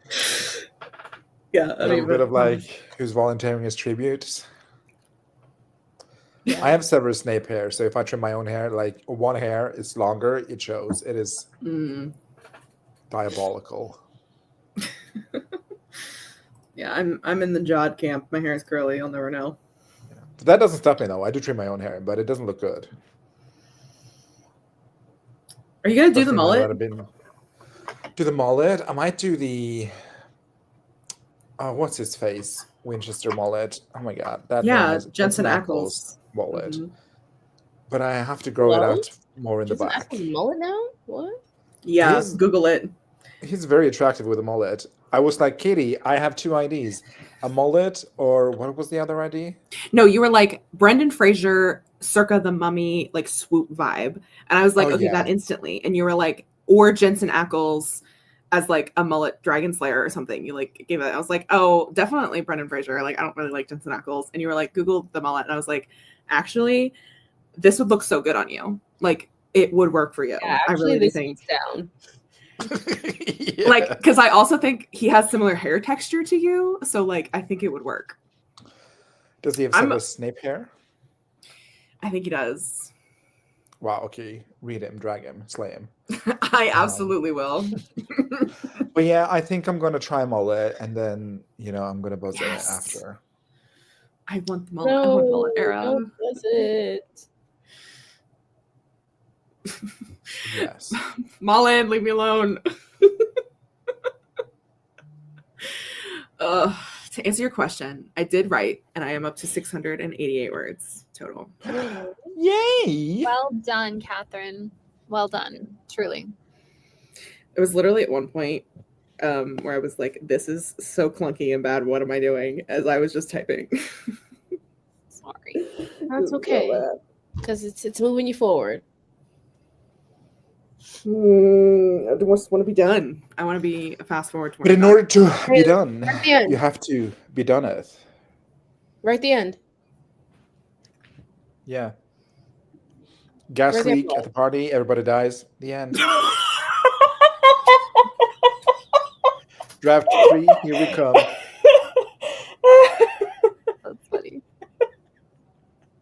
The alternate ending. Oh god. Oh god, are we doing another sprint? Marta, do you need another sprint? How much more time do you need, Martha? That's my question. Thank you, Gaze. Mullet adjacent, yeah. Soulmate can't save you from carbon monoxide poisoning. Yeah. Oh, Solmar. Solmar. That's so unhinged out of context and in context. Okay, Marta needs 20 more minutes to hit the goal. Okay, slay. Jensen Mullet, yep. This is why I can't write. It's so bad. Oof. Look, if Brits can convince themselves, I can't believe it's not butter. It tastes like butter, then you can convince yourself your words are words. You need an hour and 10 minutes? Jesus Christ. I don't know if I can give you that. My brain was trying to read that as like 1d10. 1h10. Well, 1h10. Silent. You know, A 110. Oh, that's the wrong thing. it always like, and I know why, but it always does make my brain itch that an hour and 10 minutes is not 110 minutes, but 70 minutes. That always just makes my brain itch. Oh, I don't like that, Wallace. Oh, I'm sorry. Take that back. I'm sorry. Unspeak those words, please. I'm sorry. Put it back in the back in your mouth. I don't want it. I'm sorry. That's like 7 times 8 being 56. I agree. Yes. Ooh. Really, that makes sense to me. That makes No, sense. that gave me the ick. No. Oh, that makes sense. 7 times 8 should be like in the 60s. It should be 78. No, because 7 times 10 is 70, and so if 7 times 8 is I don't care about the what are we doing with rules time? of the math, Wallace. I'm just saying. 7 times 8 should be 78. That's how math should work. That doesn't make sense, Stig. Nothing makes sense. Exactly. It's all invented. It's not supposed to make sense. Is there anything when multiplied, one thing multiplied to another thing in low numbers? I'm sure somewhere high in math there is, but like where then the number that results is just the combo of those two numbers? You're the mathematician. You would have to Anything tell us. times 11. Yeah. No, 4 times 11 is 44, not 411. Oh, I misunderstood what you said. Stig said 7 times 8 should be 78. I don't even think that's like. I'm willing to go to an election on that. Oh, I'm okay. I running get for what you're saying president now. on the fact. I now understand what you're saying, Ms. Mo. I didn't understand. Oh, I 20 understand. now. I was about to say 20 times 1 is 21, but no, that's 20 plus 1. Okay, we're losing the plot. What's our plot to begin with? I love math. Yippee. Where is Zainab when you need her with her statistics degree? Her statistics. I love how all writers expect perfection from themselves at all times, while also somehow not believing in themselves. Thanks, Wendy. Put this on my Wendy. Put this on Don't my know your fucking husband, grave. Wendy. Put this on my goddamn grave, Wendy. You just shot me. Mars is the other way. If I'm not thinking about it, my brain assumes $1.60 because I'm thinking of time. Oh. Reverse. That happens to me too, actually. Mm-hmm. I just have it all the way around. Turtles all the way down.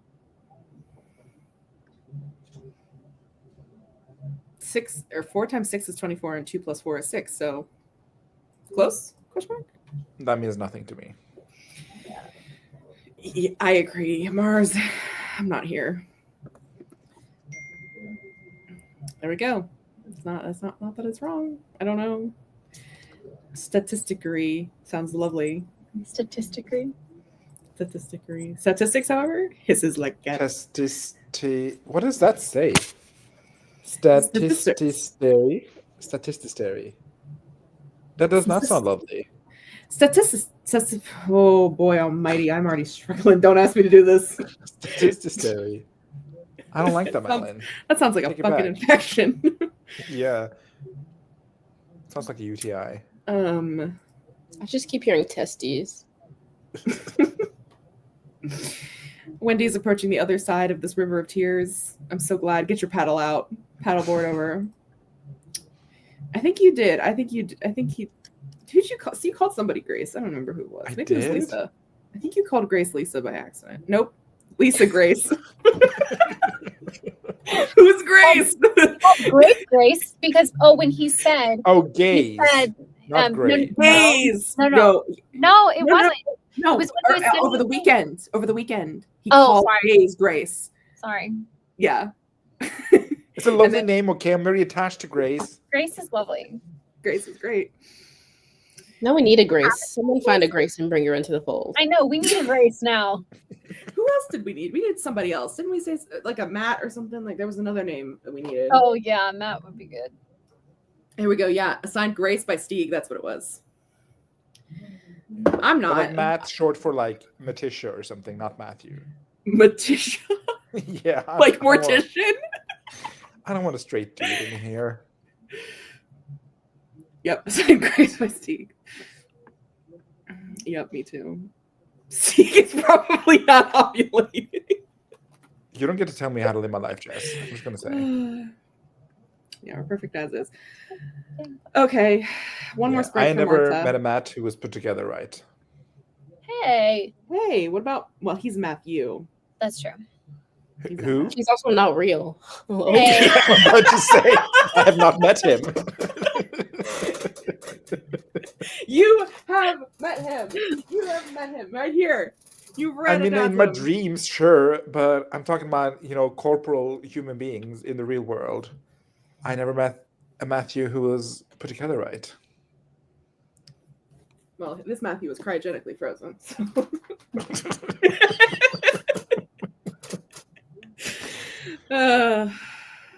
No, Matt. Apologies to any lurkers named Matt. Yeah. Danica Grace. There you go. I put her graduation on the calendar. I'm very excited about it. Is that a double barrel name or is it just first name, middle name? Hi, Tia. You have like a reverse spider sense. You tingle when the stream ends. Yeah. We were doing one more sprint for Martha, right? We're doing one more sprint for Martha. There we go. Not double barrel, but often used that way by the family. Like me with Katie Ann. Oh my God, we're getting to be blasted out loud in the mystery household. Not the mystery household. The mystery household. Guys, stop. Stop asking if we're still going. Kate is doing everything in her power not to write. Two very emotional conversations. Great, let's dive into it, Sayla. Do you want to jump on camera? Oh, it's been 4 hours, 44 minutes, and almost 44 seconds. Beyonce hour. Not the Beyonce. How do I print screen on a computer?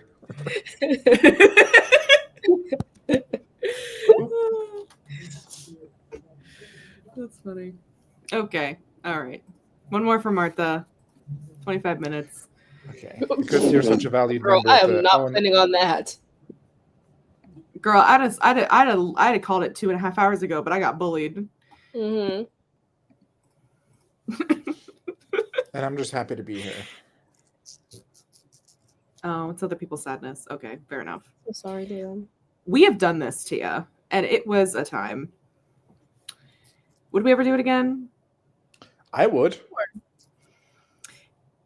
We literally hopped off stream on Sunday and seeing a meeting. I think I said this on live, but seeing a meeting, it was like, should we do 24 hours again? Do it again. Maybe. Dance, We'll see. monkeys, dance. Dance. We get pretty close. We get like 12 hours. Anyway, okay, 25 minutes. This will be our final sprint, I promise. Or not promise. I'm leaving. You guys can continue on. Well, then you better get to 1,000 words. Ooh, hiss.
All right, that's the end of our sprint. How'd everybody do? Like, just Miranda just coming in with the classic. Guys, why are y'all acting like we don't regularly have streams that are like 15 million hours? Katie, we never do it for the classic Charles stream. That is always 2.5 to 3 hours. Like, I know, but I mean, y'all can leave if you don't want to watch us. You know, this. Bye. Yeah. We still have Tools. 22 people. What the fuck? What the fuck? Why are you guys still here? Why are y'all still here? Yeah, that's a good question. Yeah.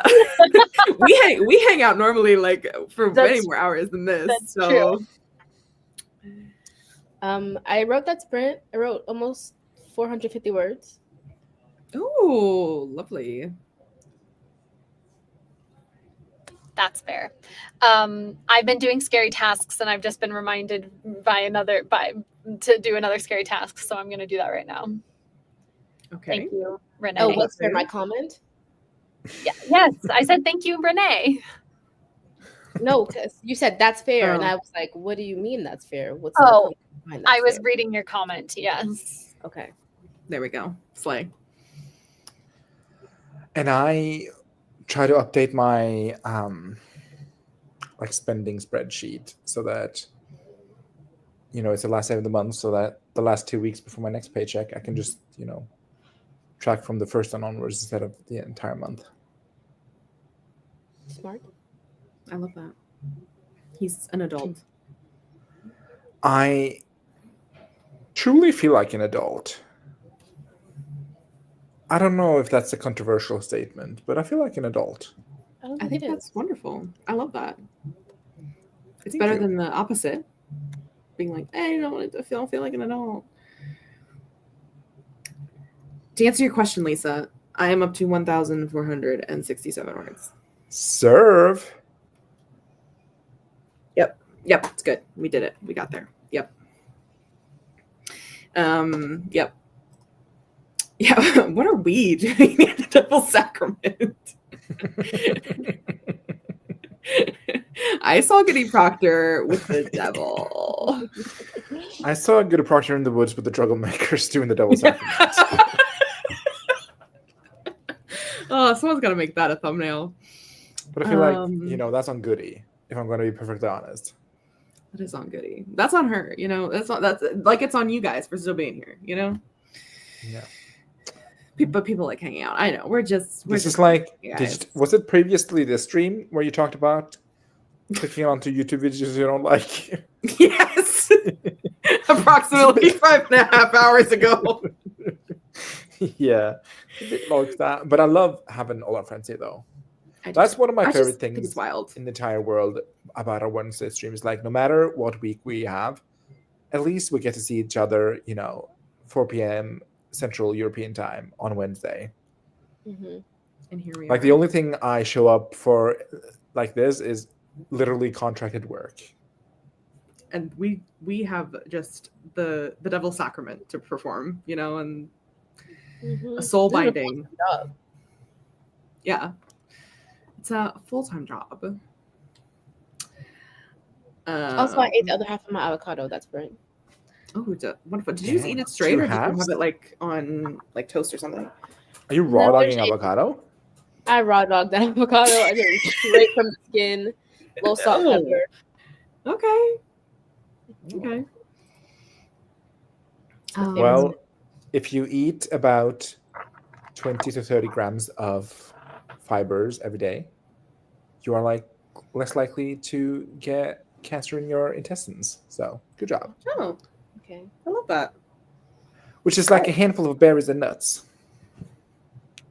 Or like, the head of broccoli or whatever fibrous material. I feel like you I'm can consume. definitely gonna get stomach cancer in my life. Just how inflamed. What? That sentence.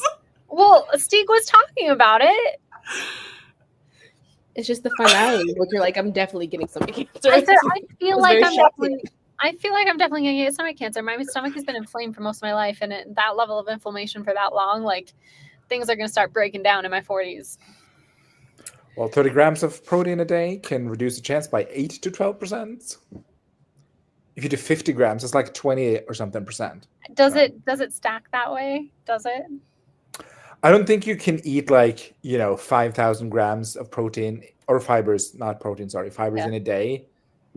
Like it's not like, it's like sleep. You can't catch up, you just have to recover, if that makes sense. Yeah. Yeah. And it's a bit like writing. It's never too late. Yeah. Unless you're dead. Oof. Then it's too Real late. talk. Anyway, Marta got the 20 minutes. I feel like I've asked this question before. I don't remember what the answer was. And if you don't want to answer, that's also cool. But Wallace, do you have Crohn's? I do not. Okay.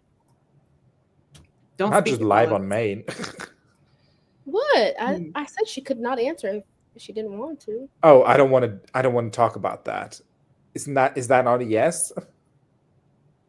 She said She said I don't. She did what? I mean, yes, but if you asked her and she's like, "Oh, I don't want to say," would that not have been the same as a yes? It's similar to this yes, but not the same. Okay, Miss Technical.